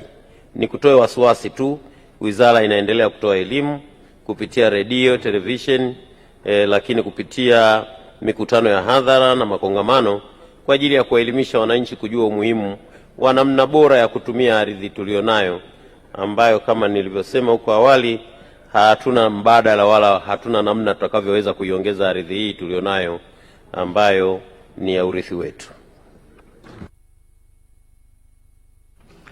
Mheshimiwa Dr. Ntala. Mheshimiwa Mwenyekiti, nakushukuru kwa kunipa nafasi. Migogoro ya ardhi yani katika kila mikoa inaendelea na ipo. Je, Wizara ya Ardhi hamuoni kwamba iko haja sasa ya kuwatumia wanafunzi wanaotoka Tabora pale ardhi pamoja na wanafunzi hawa wa ardhi Dar es Salaam wakafanya hiyo kampeni ya kumaliza hii migogoro, kwa sababu wale watoto wapo na ni wengi, mkafanya hiyo angalau kwa miezi 6 mkamaliza hayo matatizo? Asante. Mheshimiwa Naibu Waziri. Asante Mheshimiwa Mwenyekiti. Nipende kujibu swali la nyongeza la Mheshimiwa Dr. Ntala kama ifuatavyo. Ni kweli kwamba migogoro hii tumeendelea kuipunguza kwa kasi kubwa sana Dr. na wewe mwenyewe utakubaliana na mimi. Wale wanafunzi wa vyuo hivi tumeendelea kuwatumia na sio kwamba hawatumiki. Wametumika katika miradi mbalimbali na hasa hii ya kwenda kubainisha matumizi bora ya ardhi katika maeneo mbalimbali. Walikwenda mpaka mikoa kadhaa, wametusaidia sana. Lakini cha kwanza kabisa katika kumaliza migogoro hii ni wananchi wenyewe kutambua namna ya kutumia rasilimali ardhi walionayo katika kuzingatia yale matumizi waliojipangia wao wenyewe, na hii itatusaidia sana kupunguza mgongano huu wa kimaslahi. Lakini vile vile kwa wenzetu ambao ni wafugaji, sasa kuwa na ufugaji wa kisasa utakaokuwa sasa unazingatia mazingira halisi ya thamani ya mifugo yao, badala ya sasa ambapo wamekuwa wakifugia kama vile desturi, mila na kama hobi hivi ya ufugaji. Lakini sasa matokeo ya wafugaji hawa bado hayajaweza kuwa na mchango mkubwa katika maisha yao ya kila siku. Kwa hiyo turudi kwenye uelewa wa pamoja kwamba tuwe na ufugaji bora wenye malengo sahihi kabisa ya kuleta maendeleo kwa jamii husika. Mheshimiwa Felista Njau. Nakushukuru Mheshimiwa Mwenyekiti kwa kunipa nafasi niulize swali dogo la nyongeza. Kumekuwa na migogoro ya ardhi kati ya wawekezaji na wananchi katika mkoa wa Kilimanjaro, hasa jimbo la Moshi vijijini, na imeonekana kuleta athari hasi kwa muda mrefu, kwa sababu migogoro hii imedumu kwa muda mrefu bila suluhisho. Nini mkakati wa serikali kuhakikisha wanakwenda kutatua migogoro hii ili wananchi waweze kuishi kwa amani? Asante Mheshimiwa Mwenyekiti. Mheshimiwa Naibu Waziri, kwa ufupi. Asante sana Mheshimiwa Mwenyekiti. Kimsingi mbunge wa jimbo hili amekuwa karibu sana na sisi kwa ajili ya kufuatilia namna ambavyo tunaweza twenda tukaimalize hii migogoro, na tunakumbuka kuna baadhi ya migogoro ambayo tayari tulishakutana na mheshimiwa mbunge, tumemwelekeza namna ya kwenda kuimaliza swala hili, na tunapata ushirikiano mkubwa sana kutoka kwa mheshimiwa mbunge wa jimbo. Na mimi nikuhakikishie tu mheshimiwa Njau, mkishirikiana vizuri na mheshimiwa mbunge wa jimbo, naomba nijibu swali. Mtaelewa namna ambavyo tunashughulikia masuala haya.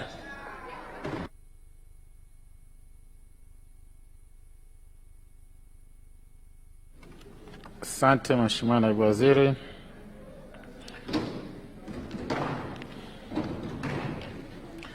Tunaendelea na Wizara ya Habari, Utamaduni, Sanaa na Michezo. Mheshimiwa Dr. Angeline Sylvester Lubala Mabula, mbunge wa Ilemela, aulize swali lake. Mbunge anauliza lini serikali itaanza ujenzi wa kiwanja cha michezo Center of Excellence Manispaa ya Ilemela chenye hekari 16.75 ambacho kina hati tayari. Swali linajibiwa na Naibu Waziri Hamisi Mwenye Juma. Mheshimiwa Mwenyekiti, serikali ina dhamira ya dhati ya kuendeleza eneo hilo. Hata hivyo, kwa sasa serikali imeweka kipaumbele katika kukamilisha miradi ya ujenzi wa miundombinu ya michezo ambayo itatumika kuendeshea mashindano ya CHAN 2025 na AFCON 2027. Aidha, serikali imeanza ujenzi wa akademia ya michezo katika Chuo cha Maendeleo ya Michezo Malia kilichopo wilaya ya Kwimba mkoani Mwanza, ambapo utekelezaji wa mradi huo umefikia 25.4%. Hivyo, kwa kuanzia, wananchi wa mkoa wa Mwanza watanufaika na mradi huo mara utakapokamilika, huku tukiendelea kujipanga na utekelezaji wa mradi katika manispaa ya Ilemela. Mheshimiwa Dr. Angeline Sylvester Mabula.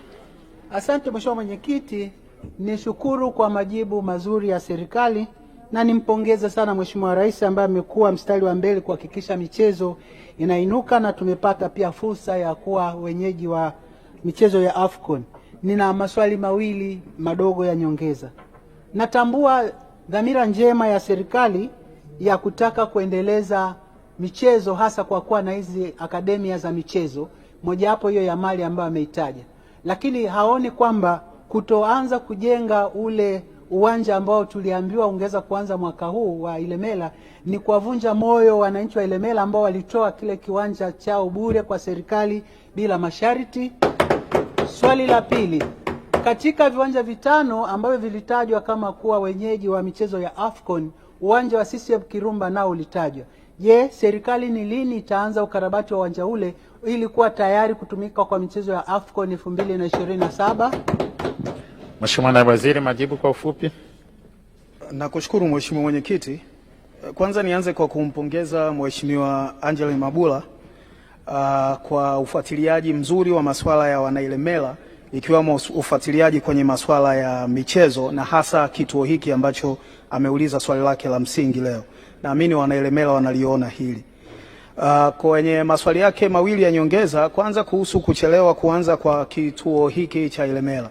Kama ambavyo nimejibu katika wakati najibu swali la msingi Mheshimiwa Mwenyekiti, sasa hivi emphasis iko katika ujenzi wa miundombinu itakayotumika kwa ajili ya CHAN 2025 na AFCON 2027. Kituo hiki kipo katika mipango ya serikali, hatujakiondoa, na tunamwomba Mheshimiwa Mabula kwa niaba ya Wanailemela waendelee kuwa na subira. Tutakapomalizana na miundombinu kwa ajili ya CHAN 2025 na AFCON 2027 tutahamia kwenye ujenzi wa vituo mbalimbali kikiwamo kituo cha Ilemela. Kwa hiyo nimtoe wasiwasi, serikali bado ina mpango nacho kituo hiki na itakifanyia kazi kadri hali itakavyoruhusu. Kuhusiana na viwanja vitano ambavyo vilikuwa vimetengwa kwa ajili ya kufanyiwa ukarabati, Kwanza, viwanja hivi vitano havitatumika moja kwa moja kwa ajili ya AFCON. Viwanja vitakavyotumika kwa ajili ya AFCON itakuwa ni uwanja wa Benjamin Mkapa Dar es Salaam, uwanja mpya unaojengwa Arusha na uwanja wa Amani Zanzibar. Lakini viwanja hivi vitano tulikuwa tunavikarabati kwa ajili ya kuvifanya kama backup, na uwanja wa CCM Kirumba ni miongoni mwa viwanja hivi. Kwa hiyo nimtoe wasiwasi, mpango huu uko pale pale na tuko katika mazungumzo ambayo yako katika hatua iliyosogea sana na mmiliki wa viwanja hivi ili kuona utaratibu bora wa kuvifanyia ukarabati, matumizi yake kwa maana ya uendeshaji na namna ambavyo thamani ya pesa ya umma itakayotumika kwenye ukarabati wa viwanja hivi itapatikana. Kwa hiyo nimtoe Mheshimiwa Mabula wasiwasi, uwanja wa CCM Kirumba bado uko katika mipango ya serikali na hivi karibuni tutaanza ukarabati wake kama ambavyo tutaanza kwenye viwanja vingine vinne ambavyo vinakwenda kuungana na CCM Kirumba kwa ajili ya backup ya michezo ya AFCON 2027. Maswali yawe kwa ufupi sana na majibu yawe kwa ufupi kadri itakavyowezekana. Mheshimiwa Naibu Waziri. Mheshimiwa Esther Matiko atafuatia Abubakar Yasenga na Mheshimiwa Justina Rai. Asante Mheshimiwa Mwenyekiti. Mheshimiwa Mwenyekiti, mkoa wa Mara ni mkoa ambapo anatoka muasisi wa taifa letu Mwalimu Julius Kambarage Nyerere. Lakini mkoa wa Mara hauna uwanja wa mpira wenye hadhi ya kimataifa. Na kwa kuwa uwepo wa uwanja huu ungeweza kutoa fursa mbalimbali kama ajira, kukuza utalii, maki na mbunge ya Serengeti na kule Butiama kwa baba wa taifa na baadaye kukuza uchumi wa nchi yetu. Serikali yaone kwamba kuna haja sasa ya kuweka katika mpango wake ujenzi wa uwanja wa mpira wenye hadhi ya kimataifa na kulipa jina Mwalimu Nyerere katika mkoa wetu wa Mara. Mheshimiwa Naibu Waziri, majibu kwa ufupi. Mheshimiwa Mwenyekiti, nashukuru kwa swali zuri la Mheshimiwa Esther Matiko. Anayo hoja kimsingi na serikali inaona haja ya kuwa na viwanja na miundombinu mbalimbali ya michezo nchi nzima. Na nimhakikishie Mheshimiwa mbunge ya kwamba tunaingiza katika mpango wa serikali wazo lake na tutaifanyia kazi kadri rasilimali fedha itakaporuhusu na wakati utakapokuwa rafiki. Lakini ni wazo zuri na mimi namuunga mkono ya kwamba ni muda wake sasa wa kufanyiwa kazi. Asante. Mheshimiwa Abubakar Yasenga. Mheshimiwa Mwenyekiti, nakushukuru kwa kuwa halmashauri ya mji wa Ifakara jimbo la Kilombero ni halmashauri inayokuwa kwa kasi sana na ina vipaji vingi sana za vijana vya michezo. Mfano Aishi Manura anatoka Kilombero.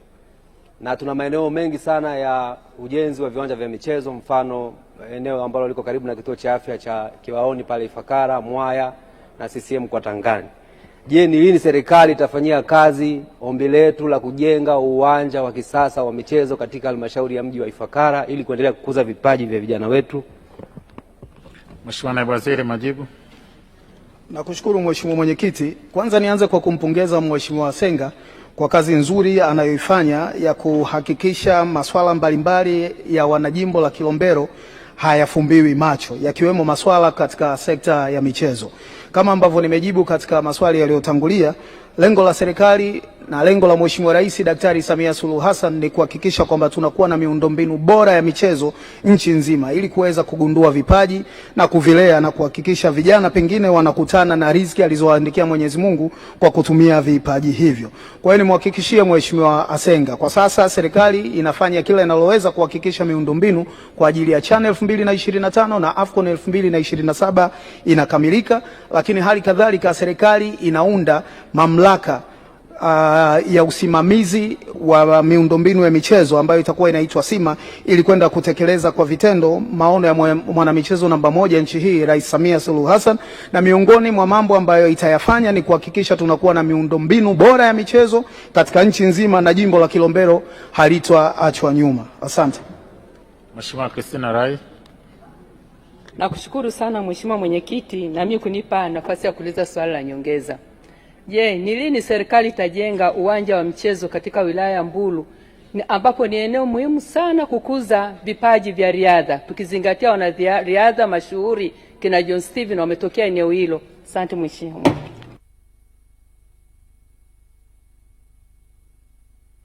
Nakushukuru Mheshimiwa Mwenyekiti na swali zuri la Mheshimiwa Justina. Ni kweli vipaji vingi vya riadha vinatokea katika ukanda anapotokea Mheshimiwa mbunge, na tumeweza kuona faida kubwa imepatikana kwa wanariadha na medali nyingi ambazo wameshinda wakati wakiliwakilisha taifa hili. Serikali bado ina mipango ya kuendelea kujenga miundombinu mbalimbali ya michezo, na sasa hivi tunajenga kituo cha michezo katika ukanda huu eneo la Karatu kuhakikisha kwamba tunavigundua na kuvilea vipaji hivi anavyovitaja Mheshimiwa mbunge, na kadri hali itakavyoruhusu tutafika chini zaidi na kuhakikisha kwamba tunajenga kituo cha michezo kwenye eneo analolitaja Mheshimiwa mbunge. Mheshimiwa Dr. Christina Mzava. Mheshimiwa Mwenyekiti, mji wa Kahama ni mji ambao unakuwa sana na unakuwa kwa kasi na una vitu vingi vizuri na una vipaji vya watoto wa kike ambao wanacheza mpira wa miguu, lakini hakuna uwanja. Je, nini kauli ya serikali au mkakati wa serikali kuhakikisha kwamba halmashauri ya manispaa ya Kahama inapata uwanja? Mheshimiwa Naibu Waziri, majibu. Mheshimiwa Mwenyekiti, na mimi nimefika Kahama na Mheshimiwa Mzava analifahamu. Ni kweli mji wa Kahama unavyo vipaji vingi na mji unakuwa kwa kasi sana. Kwa sasa kama ambavyo nimetangulia kusema, msisitizo huko kwenye viwanja ambavyo vitatumika kwa ajili ya Chani na Afcon, na nitoe rai kwa mamlaka husika za wilaya ya mji wa Kahama kuhakikisha kwamba wanatenga fedha kutoka kwenye mapato yao ya ndani ili kuanza kutengeneza miundombinu bora ya michezo. Sisi kama wizara nimhakikishie tuko tayari kutoa usimamizi wa kitaalam kuhakikisha tunawaunga mkono, na hali ya rasilimali fedha itakaporuhusu nimhakikishie Mheshimiwa mbunge tutawaunga mkono kwa kuhakikisha tunawasaidia kukamilisha miundombinu hiyo ya michezo. Mheshimiwa Engineer Stella Manyanya. Asante Mheshimiwa Mwenyekiti. Niliwahi kuuliza na ninakumbusha kwamba ni lini serikali itachukua sehemu ya mapato yanayopatikana wakati klabu kubwa za mpira kama Simba na Yanga zinapocheza na kupeleka maeneo ya pembezoni ambako kuna wapenzi wengi na hawana viwanja vya mpira. Mheshimiwa Naibu Waziri, majibu. Nakushukuru Mheshimiwa Mwenyekiti, na alikumbuka swali hili la Engineer Stella Manyanya mbunge, na bado tunapata wakati wa mgumu wa kuona namna ambavyo tunaweza tukachukua mapato haya na kuyapeleka katika sehemu ambayo Mheshimiwa mbunge anataja. Makato ambayo yanapatikana kwenye michezo ambayo klabu hizi zinacheza bado ni makubwa sana mpaka sasa hivi, na tunaangalia namna ya kuyapunguza ili klabu hizi ziendelee kunufaika ama zinufaike zaidi. Kwa hiyo utakapofika wakati ambapo tunawakata zaidi sasa kwa ajili ya kupeleka kwenye miundombinu ya michezo kwa sehemu za pembezoni, nafikiri kutakuleta malalamiko makubwa. Kitu ambacho tunajaribu kufanya sasa hivi ni kuhakikisha serikali inaendelea kutenga 5% kutoka katika michezo ya kubahatisha ili kuhakikisha kwamba tunafanya shughuli mbalimbali za maendeleo ya michezo, na zikiwamo ambazo Engineer Stella Manyanya amezitaja. Lakini kwenye kuzikata klabu nafikiri kwa sasa itakuwa ngumu, sio jambo ambalo linaweza kuongeleka kirahisi. Asante Mheshimiwa Naibu Waziri. Tunaendelea na swali linalofuata, Wizara ya Fedha. Mheshimiwa Nusrat Shaban Hanje, mbunge wa viti maalum, sasa auliza swali lake. Mbunge anauliza, je, serikali imepoteza fedha kiasi gani tangu mwaka 2015-20 kwa kutokuwepo usalama madhubuti wa mifumo ya usimamizi kufuatia mabadiliko ya TEHAMA? Swali linajibiwa na Naibu Waziri Hamadi Chande. Asante Mheshimiwa Mwenyekiti. Mheshimiwa Mwenyekiti, mabadiliko ya TEHAMA yametumika kama fursa ya kujenga mifumo yetu wenyewe ya kukusanya mapato na kudhibiti matumizi. Mifumo hiyo imewezesha serikali kukusanya mapato kwa ufanisi na hivyo kudhibiti kiwango cha uvujaji wa mapato uliokuwepo kutokana na kutotumia mifumo ya kielektroniki katika ukusanyaji wa mapato. Kwa mfano, mara baada ya kuanza kutumia mfumo wa kukusanya mapato wa GPG, mapato yasiyo ya kodi yanakusanywa na wizara, idara na taasisi yaliongezeka kutoka shilingi bilioni 689 mwaka 2014-15 hadi kufikia shilingi trilioni 2.21 mwaka 2019-20, ikiwa ni ongezeko la takriban 400%. Asante sana Mheshimiwa Mwenyekiti. Mheshimiwa Nusrat Hanje. Mheshimiwa Mwenyekiti, niwapongeze serikali, wamesema wamekusanya bilioni 689 tangu mwaka 2014-15 mpaka 2019-20 kutoka bilioni 689 mpaka trilioni 2.21. Lakini Mheshimiwa Mwenyekiti, ukiangalia majibu ya swali na swali nilouliza, swali langu halijajibiwa. Ila sasa najua kuna ethics za kutoa taarifa za mifumo. Najua ni taarifa sensitive na ndio maana hawajazisema. Wao wanasema kuna ongezeko la 400% na wanasema na wapongeza, lakini mimi nimetaka kujua mpaka sasa tumepoteza fedha kiasi gani. Kwa hiyo natambua kwamba inawezekana ni taarifa ambazo ni nyeti hawajazitoa. Kwa hiyo hata tukilirudisha halitajibiwa. Ila naomba tu tukubaliane, mimi sitakuwa na maswali ya nyongeza, lakini naomba tu tukubaliane kwamba kuna shida kubwa kwenye mfumo. Kuna pesa, upotevu wa fedha, na ripoti ya CAG inaonyesha kwamba kuna upotevu mkubwa wa fedha. Kwa hiyo mimi niombe tu commitment ya serikali kwenye hili ya dhati kabisa, hakikishe wanatumia teknolojia zote zilizopo duniani na mapinduzi makubwa sasa ya teknolojia duniani kudhibiti mfumo wa upotevu wa fedha, kwa sababu zinapotea. Naomba uketi. Mheshimiwa Nusrat Hanje, najua utaratibu unaufahamu.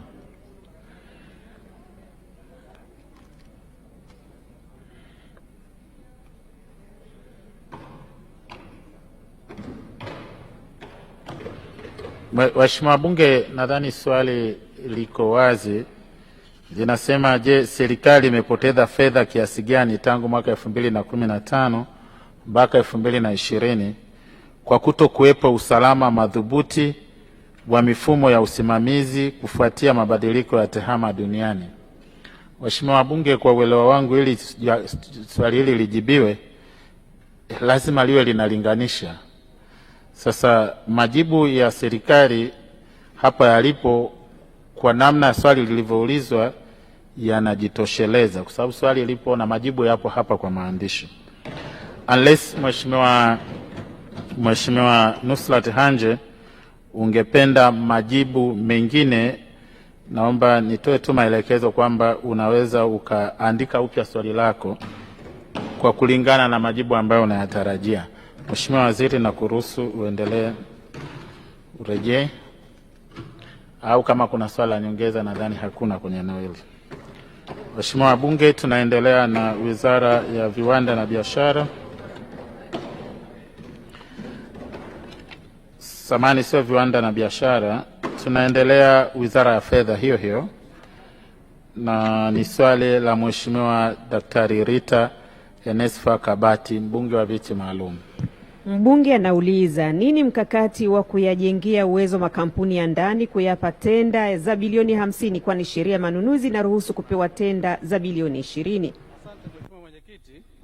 Mheshimiwa Mwenyekiti, kifungu cha 57 cha sheria ya ununuzi wa umma namba 10 ya mwaka 2023 na kanuni ya 45 ya kanuni za ununuzi wa umma za mwaka 2024 zimetenga zabuni za hadi shilingi bilioni 50 kwa ajili ya wazawa na kampuni za ndani. Utekelezaji wa sharti hili la sheria linatekelezwa kupitia mifumo wa kielektroniki wa ununuzi wa umma NeST. Mheshimiwa Mwenyekiti, vile vile kifungu cha 61 cha sheria hiyo kinaeleza watu au kampuni binafsi kama hazina uwezo wa kutekeleza mikataba kuingia katika ushirika kwa lengo la kuimarisha uwezo. Mheshimiwa Mwenyekiti, katika mfumo wa NeST kuna kategoria mbalimbali za wazabuni, ambapo kampuni itatambuliwa na mfumo wa NeST kama kampuni ya ndani endapo kampuni hiyo imesajiliwa Tanzania, inamilikiwa na raia wa Tanzania kwa 100%, au raia wa Tanzania anamiliki mtaji wa hisa katika kampuni hiyo zisizopungua 51%. Kwa sasa timu ya ujenzi wa mfumo wa NeST inakamilisha ujenzi wa ndani ya mifumo wa namna ya kutekeleza masuala ya upendeleo kwa wazawa. Hivyo utekelezaji wa sharti la upendeleo kwa wazawa ndani ya mfumo wa NeST linatarajiwa kuanza Julai 2025. Asante sana Mheshimiwa Mwenyekiti. Mheshimiwa Dr. Rita Kabati. Asante Mheshimiwa Mwenyekiti. Kwanza naomba nimshukuru Mheshimiwa Waziri kwa majibu yake. Naomba kuuliza maswali mawili ya nyongeza. Sheria ya ununuzi wa umma ya mwaka 2023 inazitaka taasisi za serikali kutenga 30% ya bajeti kwa ajili ya makundi maalum, 10% kwa vijana, 5% kwa wanawake, 5% kwa wazee na 10% kwa watu wenye ulemavu. Je, makundi hayo yanauelewa kiasi gani ya kuzifikia hizo fursa na jinsi ya kupata hizo tenda? Swali langu la pili, kwa kuwa kuna wakati serikali huwa inachelewesha malipo kwa wakandarasi na kusababisha wakandarasi hao kuuziwa dhamana zao katika mabenki. Je, sasa serikali haioni umuhimu sasa wa kuwapatia benki guarantee ili hawa wakandarasi wa ndani na wazabuni wasiweze kuuziwa dhamana zao katika mabenki? Mheshimiwa Naibu Waziri, majibu. Asante sana Mheshimiwa Mwenyekiti. Naomba kujibu maswali mawili ya Mheshimiwa Kabati kama ifuatavyo. Kabla ya kujibu maswali hayo, naomba nimpongeze sana kwa namna anavyofuatilia taratibu hizi za NeST na 30% yuko katika makundi maalum. Mheshimiwa Mwenyekiti, ni kweli nikubaliana na Mheshimiwa mbunge kwamba serikali imetoa 30% kwa makundi maalum wakiwemo vijana, wanawake na watu wenye ulemavu. Na serikali tayari imetoa maelekezo kwa taasisi zote nunuzi wafate sheria hiyo ambayo imewekwa. Mheshimiwa Mwenyekiti, kuhusu uelewa kwa makundi hayo, serikali kupitia PPRA inaendelea kutoa mafunzo mbalimbali, inaendelea kutoa semina na warsha. Kwa mfano, hivi karibuni katika jiji la Arusha, serikali kupitia PPRA imetoa mafunzo kwa makundi hayo, lakini Mwanza pia imetoa. Lakini hivi sasa tunavyozungumza, Mheshimiwa Mwenyekiti, katika viunga hivi bunge wapo wataalamu wetu wa PPRA katika eneo letu hili wanatoa maarifa hayo na uelewa. Kwa hiyo niombe tu waheshimiwa wabunge na wenyewe nao wawe mabalozi wa kuelimisha watu wetu katika sehemu mbalimbali. Mheshimiwa Mwenyekiti, swala lake la pili, Mheshimiwa Rita Kabati, naomba nikutoe shaka kabisa kwamba serikali itaendelea kulipa kwa wakati, na wale ambao wamechelewa kwa bahati mbaya tu basi watalipa na wataendeleza biashara yao kama inavyotarajiwa. Lakini ushauri wako tumepokea pia kwamba serikali iweze kuingilia kati jambo hilo, basi serikali itafanya hivyo. Mheshimiwa Salma Kikwete. Naomba uniwe radhi. Maida. Ni Maida, umekaa kiti cha mtu nadhani. Asante sana Mheshimiwa Mwenyekiti kwa kunipa nafasi ya kuuliza swali moja la nyongeza. Kwa kuwa mabenki ya kibiashara nchini hutoa mikopo kwa masharti kwa riba kubwa kwa wakandarasi nchini. Je, serikali ina mkakati gani madhubuti na mpango maalum kwa kuwapatia mikopo wakandarasi kwa masharti nafuu? Asante Mheshimiwa Naibu Waziri. Asante sana Mheshimiwa Mwenyekiti, naomba nimpongeze sana Mheshimiwa Maida kwa namna anayofuatilia unafuu wa wananchi. Serikali tayari imeshatoa maelekezo kwamba wakandarasi wetu hasa wazawa wanapokwenda katika benki zetu za kibiashara wapewe mikopo kwanza stahiki, lakini na kwa riba nafuu.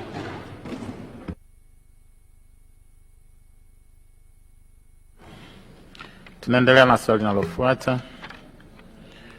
Swali la Mheshimiwa Neema Kichiki Lugangira, mbunge wa viti maalum, litaulizwa kwa niaba yake na Mheshimiwa Husna Sekiboko.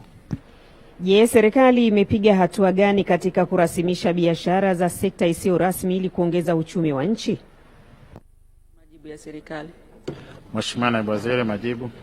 Asante sana Mheshimiwa Mwenyekiti. Mheshimiwa Mwenyekiti, serikali kupitia TRA ina utaratibu wa kuwatambua walipa kodi kulingana na mita, yani Blocks Management System, ambayo husimamiwa na maafisa kodi ambao hutembelea mita husika na kufanya ukaguzi kwa wafanyabiashara ili kujua mwenendo wao katika kulipa kodi.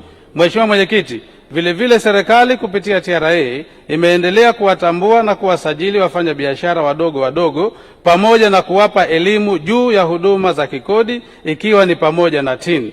Mheshimiwa Mwenyekiti, sambamba na hilo, serikali kupitia Wizara ya Maendeleo ya Jamii, Jinsia, Wanawake na Makundi Maalum kwa kushirikiana na Wizara ya Fedha, TRA, TAMISEMI, Wizara ya Ardhi, Nyumba na Maendeleo ya Makazi na Mifuko ya Kijamii na Wizara ya Viwanda ipo katika zoezi la ugawaji wa vitambulisho vya kidijitali kwa wafanyabiashara ndogo ndogo kwa lengo la kuwatambua, kuwawezesha kimitaji na kufuatilia kwa karibu maendeleo ya biashara zao.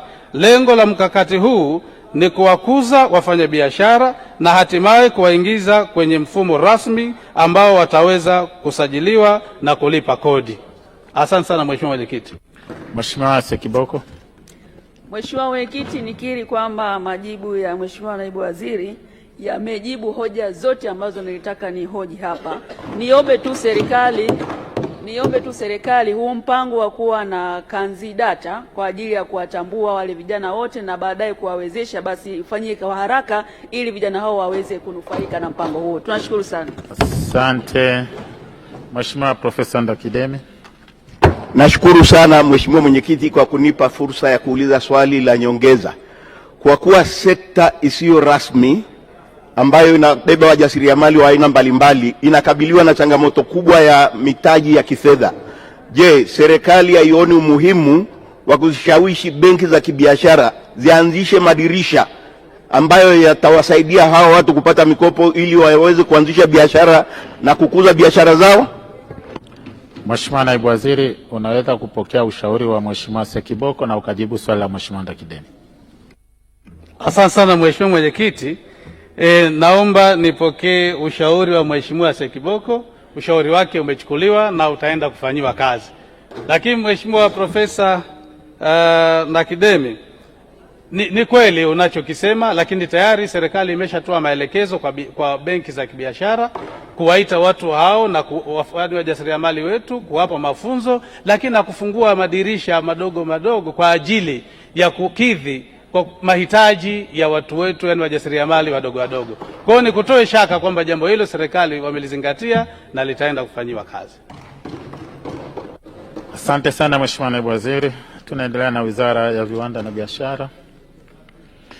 Mheshimiwa Tamima Haji Abasi, mbunge wa viti maalum, sasa aulize swali lake.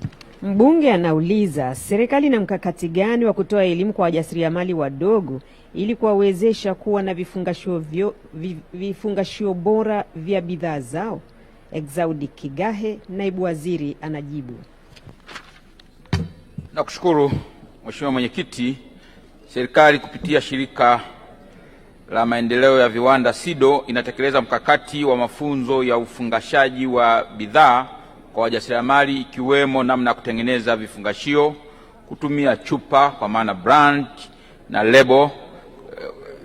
Vile vile SIDO inatoa elimu kwa waundaji, designers na wachapaji wa lebo za bidhaa ili kuwaongezea ujuzi katika kuwahudumia wajasiriamali. Lengo la mafunzo hayo ni kuboresha vifungashio vya bidhaa za wajasiriamali ili ziweze kushindana sokoni. Mheshimiwa Mwenyekiti, aidha SIDO hununua vifungashio kwa jumla kwa maana bulk procurement kutoka nje ya nchi na kuviuza kwa reja na kwa bei nafuu katika ofisi za SIDO za mikoa kwa wajasiriamali. Hatua hiyo huwawezesha wajasiriamali kupata vifungashio bora na kwa bei nafuu. Nakushukuru Mheshimiwa Mwenyekiti. Mheshimiwa Tamima. Asante sana Mheshimiwa Mwenyekiti, pamoja na majibu mazuri ya serikali na swali moja la nyongeza. Kwa kuwa vifungashio duni vinashusha hadhi ya bidhaa na pia uhatarisha usalama wa chakula, je, serikali ina mpango gani sasa wa kuwashajiisha wafanyabiashara na wajasiriamali wadogo wadogo walioko vijijini ili kuweza kutumia vifungashio bora? Asante. Mheshimiwa Naibu Waziri, majibu. Nakushukuru sana Mheshimiwa Mwenyekiti. Kwanza nichukue nafasi kumpongeza sana Mheshimiwa Tamima kwa ufuatiliaji na hasa kwenye sekta ya biashara na hasa kwa wajasiriamali.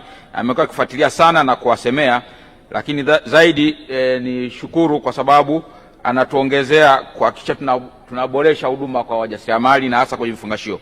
Mheshimiwa Mwenyekiti, kuhusiana na swali lake, ni kweli vifungashio duni au ambavyo havina ubora vinapunguza ubora na ushindani wa bidhaa zetu na hasa za wajasiriamali. Sasa ametumia Kiswahili kizuri kwamba kwa nini tuwashajiishe wajasiriamali. Nadhani anamaanisha tuendelee kuwafahamisha au kuwafundisha.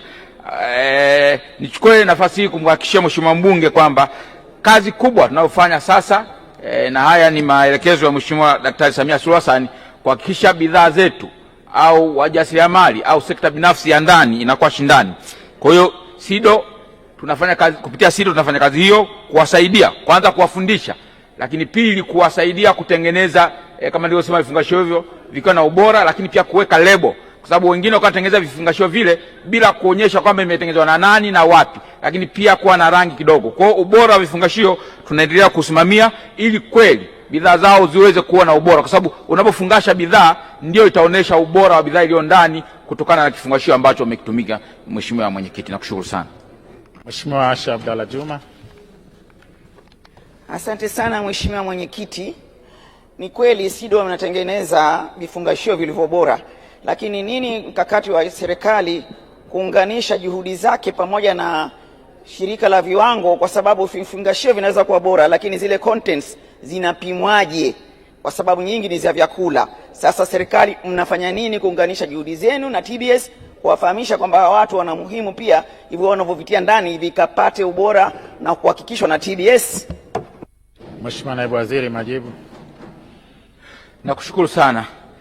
Nichukue nafasi hii pia kumpongeza sana Mheshimiwa Asha Abdalla Juma kwa swali hili mzuri, lakini pia naye amekuwa mdau mkubwa sana hasa kwenye sekta ya ubora wa bidhaa zinazozalishwa nchini.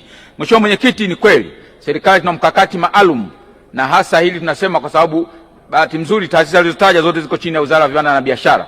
SIDO na TBS kuna mkakati maalum ambao unatumika, kwanza kwa kuwatengea fedha wajasiriamali wadogo zaidi ya milioni 350 katika bajeti ya mwaka tunaweka kwa ajili ya wajasiriamali, na mambo mengine yanayo yanaangaliwa ni ubora wa bidhaa ikiwemo na hizi za vifungashio.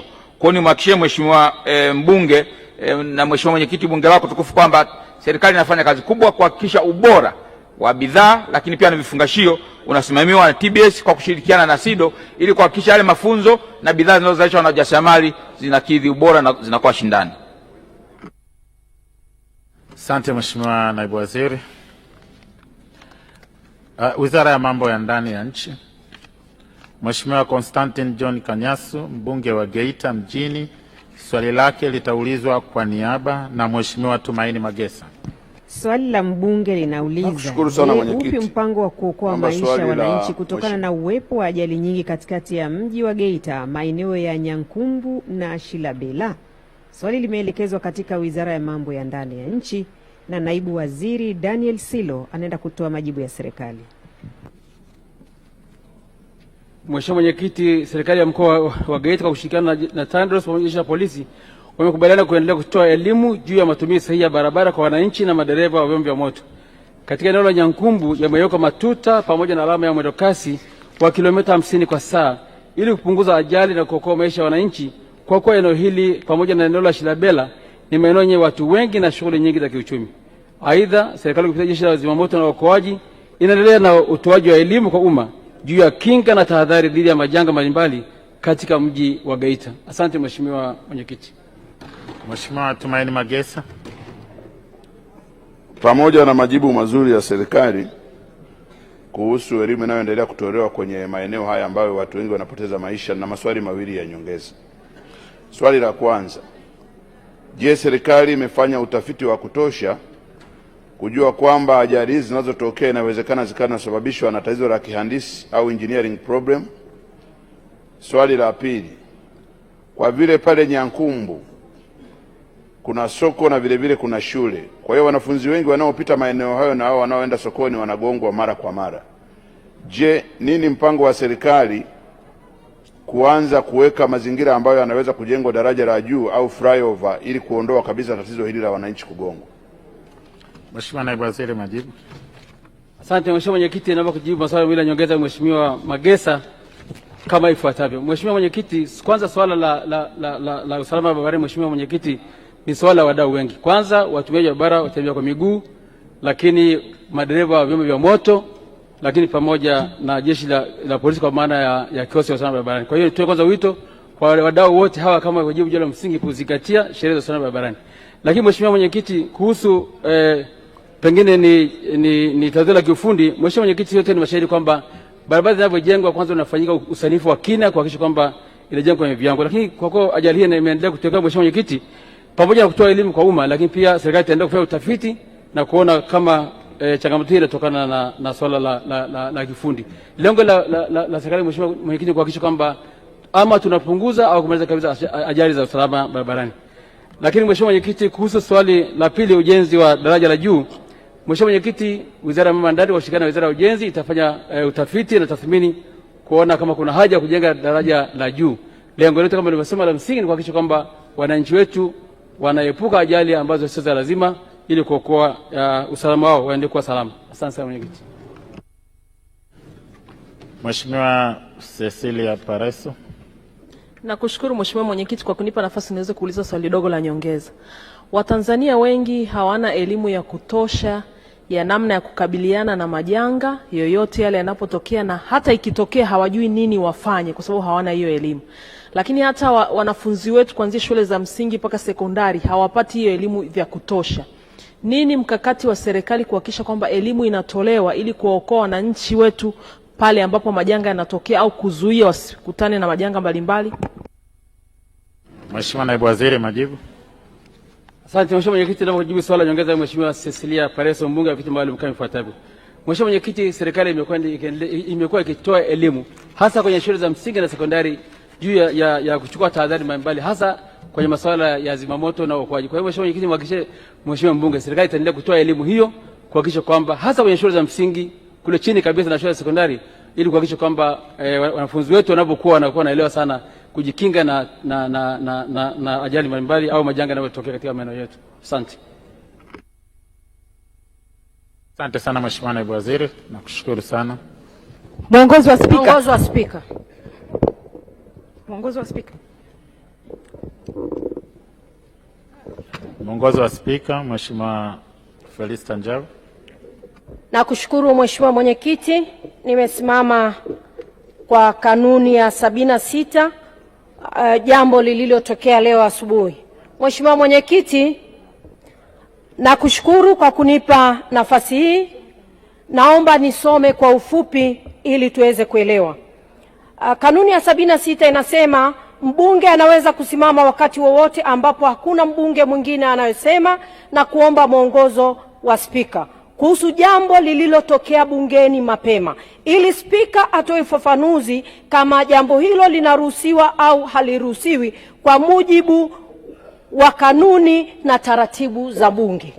Mheshimiwa Mwenyekiti, mapema leo asubuhi niliuliza swali la nyongeza kwenye Wizara ya Ardhi nikieleza mgogoro wa ardhi unaotokea Kilimanjaro.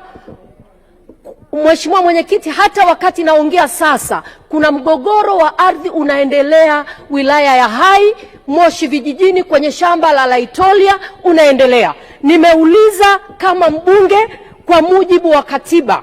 Ninaelewa bunge letu linafuata katiba. Ndani ya bunge kuna wabunge wa viti maalum, kuna wabunge wa majimbo, kuna wabunge wa kuteuliwa na rais, kuna wabunge ambao ni wawakilishi wa baraza la wakilishi, lakini kuna mwanasheria mkuu wa serikali. Kwa mujibu wa katiba, bunge letu, wabunge hawa hawajapewa wigo kwamba mwisho wako wa kuuliza swali ni hapa. Umepewa utaratibu wa kushauri serikali na kuweza kusimamia. Mheshimiwa Felista Njau, jielekeze kwenye hoja yako tafadhali. Sawa, naelekea kwenye mwongozo Mheshimiwa Mwenyekiti. Mheshimiwa Mwenyekiti, wakati nauliza swali, Mheshimiwa Naibu Waziri hakuniaddress swali langu kabisa. Maana yake hakunijibu mimi. Alikuwa anaongea anamtaja Mheshimiwa mbunge wa jimbo. Nafurahi akimuaddress. Lakini Mheshimiwa Mwenyekiti, nilikuwa naomba anijibu mimi kwa sababu sikutendewa haki. Hakunijibu swali langu. Alimuaddress mbunge wa jimbo akazungumza mwanzo mwisho wala hakunijibu. Na mimi nimetumwa na wananchi kwa mujibu wa katiba. Nina haki ya kupewa nafasi hiyo. Mheshimiwa Mwenyekiti, naomba mwongozo wako kama nimetendewa haki. Asante. Mheshimiwa Nusrat Hanje. Mheshimiwa Mwenyekiti, nasimama kwa kanuni ya 76 na sitaitaja, lakini pia najielekeza katika kanuni ya 53, kanuni ndogo ya kwanza. Kanuni ya 53 ambayo inaeleza kujibiwa swali kikamilifu bungeni. Na Mheshimiwa Mwenyekiti, wakati nimeuliza swali leo namba 528 na swali langu lilikuwa limeuliza kwamba serikali imepoteza mapato kiasi gani tangu mwaka 2015 mpaka mwaka 2020. Lakini kwanza nipongeze kwamba wameeleza kuna ongezeko la 400% kwenye makusanyo ya serikali baada ya mifumo ya tehama kufungwa. Lakini mimi nilitaka nifahamu, pamoja na ongezeko hilo la trilioni 2.21, nataka nifahamu katika hiyo tangu tumefunga mifumo tumeongeza kiasi gani? Amesema tumeongeza kiasi gani? Tumepunguza kiasi gani? Tumeokoa kiasi gani? Ili tuone sasa kama tunaweza kushauri serikali wapi waongeze nguvu. Sasa swali langu halijaenda kwenye kipengele cha pili. Limeishia kwamba tumeongeza mapato kwa 400%. Sasa ninaomba mwongozo wako, kwa sababu swali langu halijajibiwa kikamilifu, sio kitu nilichoomba katika swali. Ili sasa ukituelekeza kama watarudi walijibu labda halikueleweka. Na wamefanya jitihada na ndio maana nimepongeza. Lakini natamani tufahamu, kwa mujibu wa ripoti ya CAG pia alieleza kwamba kuna upotevu katika mifumo katika makusanyo kwenye mifumo ya tehama. Na Mheshimiwa Rais alielekeza wakaongeze nguvu katika utatuzi. Sasa nataka kufahamu serikali imepoteza kiasi gani tangu 2015 mpaka 2020. Asante Mheshimiwa Mwenyekiti. Asante. Waheshimiwa wabunge, kwanza alisimama Mheshimiwa Felista Njau, mbunge wa viti maalum, kwa kanuni ya 76 akieleza kwamba hajatendewa haki wakati Mheshimiwa waziri akijibu swali la nyongeza. Waheshimiwa wabunge, alitaka kujua kama hili jambo linaruhusiwa au haliruhusiwi. Sasa kwa sababu swali hili halikuwa swali la msingi, na kwa vile swali la nyongeza huwa halina majibu ya maandishi mezani, majibu ya maandishi yanaletwa kwa jibu la msingi. Swali la nyongeza halina majibu mezani. Kwa hiyo ili kuweza kuthibitisha kama jambo hili linaruhusiwa au haruhusiwi, lazima turejee kwenye Hansard za Bunge. Kwa hiyo Mheshimiwa Felista Njau, kiti kitafanya rejea kwenye Hansard, na kwa utaratibu wa kibunge utapata majibu kama yale yaliyojibiwa yanaruhusiwa au hayaruhusiwi. Asante sana. Mheshimiwa wabunge, pia alisimama Mheshimiwa Nusrat Hanje kwa kanuni hiyo hiyo ya 76 akieleza kwamba majibu yaliyotolewa kwa swali namba 528 hayatoshelezi, hajajibiwa kikamilifu. Mheshimiwa wabunge, tofauti na maswali ya nyongeza, maswali ya msingi huwa yanajibiwa kwa maandishi, na hapa ninayo maandishi ya majibu ya swali lake. Mheshimiwa wabunge, Mheshimiwa mbunge alitaka serikali imueleze kuhusu kupotea kwa fedha. Alieleza, swali lake linasema, je, serikali imepoteza fedha kiasi gani tangu mwaka 2015 mpaka 2020 kwa kuto kuwepo usalama madhubuti wa mifumo ya usimamizi kufuatia mabadiliko ya tehama duniani. Waheshimiwa wabunge, majibu ya Mheshimiwa waziri yanaeleza, sitayasoma yote, yanaeleza kwamba wizara, idara na taasisi mapato yameongezeka kutoka shilingi bilioni 689 mwaka 2016 mpaka kufikia 2014-15 hadi kufikia shilingi trilioni 2.21 mwaka 2019-20, ikiwa ni ongezeko la 400%. Waheshimiwa wabunge, it goes without saying, na logic inatuambia kwamba mapato hayajapungua, mapato yameongezeka, kwa hiyo hakuna upotevu.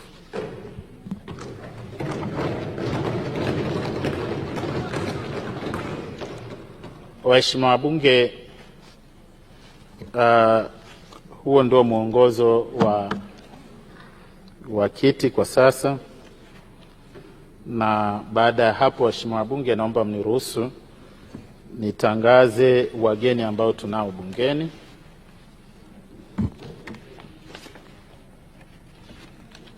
Tunao wageni wa waheshimiwa wabunge.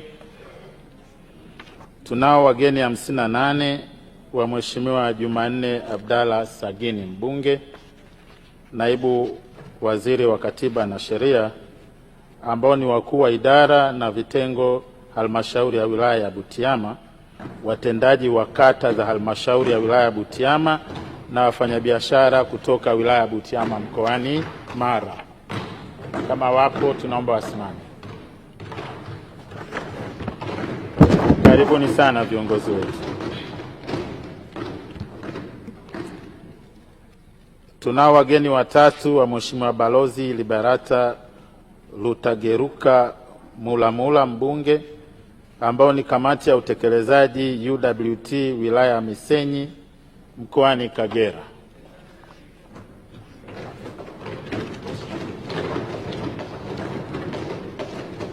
Karibuni sana bungeni.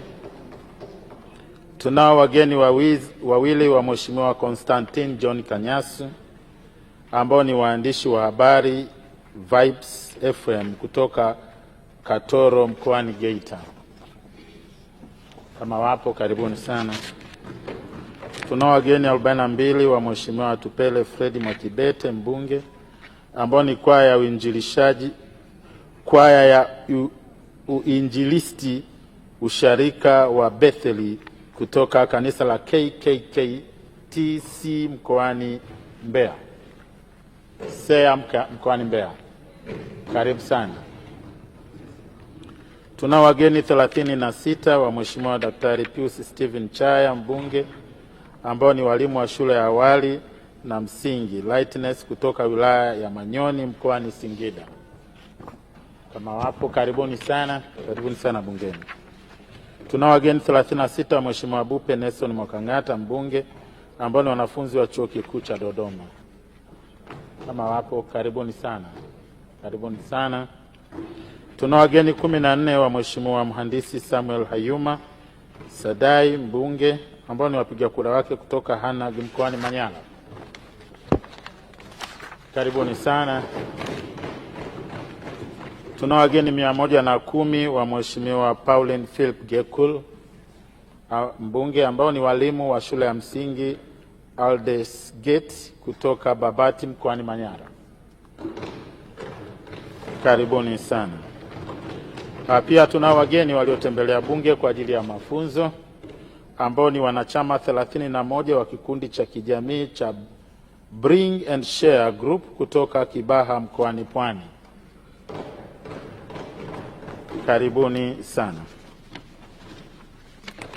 Waheshimiwa wabunge,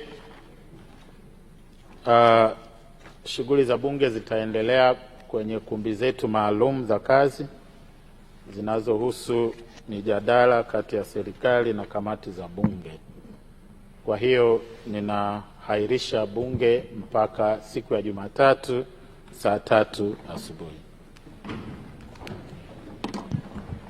Mtazamaji wa Bunge TV, Daktari Joseph Kizito Mhagama, mwenyekiti wa bunge, ambaye ndiye amekuwa akiongoza shughuli za leo za kikao cha leo hapa bungeni, amehitimisha kikao cha 41 leo tarehe 6 Juni 2022 baada ya wabunge kupata nafasi ya kuuliza serikali maswali mbalimbali yanayohusu jimbo na mengine ni ya kisekta, na mawaziri ya manaibu waziri kwa niaba ya serikali nao wameendelea kutoa majibu na kuelezea mikakati ya serikali, ni yapi yaliyofanyika na ni yapi yanayoendelea kufanyika na ni yapi yatakayofanyika. Mimi ni Victoria Patrick, katika picha ndogo ya mkalimani wa alama ni Tusajigwe Ernest. Mapema tulikuwa naye Habibu Purute. Tunasema kwa niaba ya timu nzima inayokuletea matangazo haya kutoka studio za Bunge hapa Bunge TV jijini Dodoma.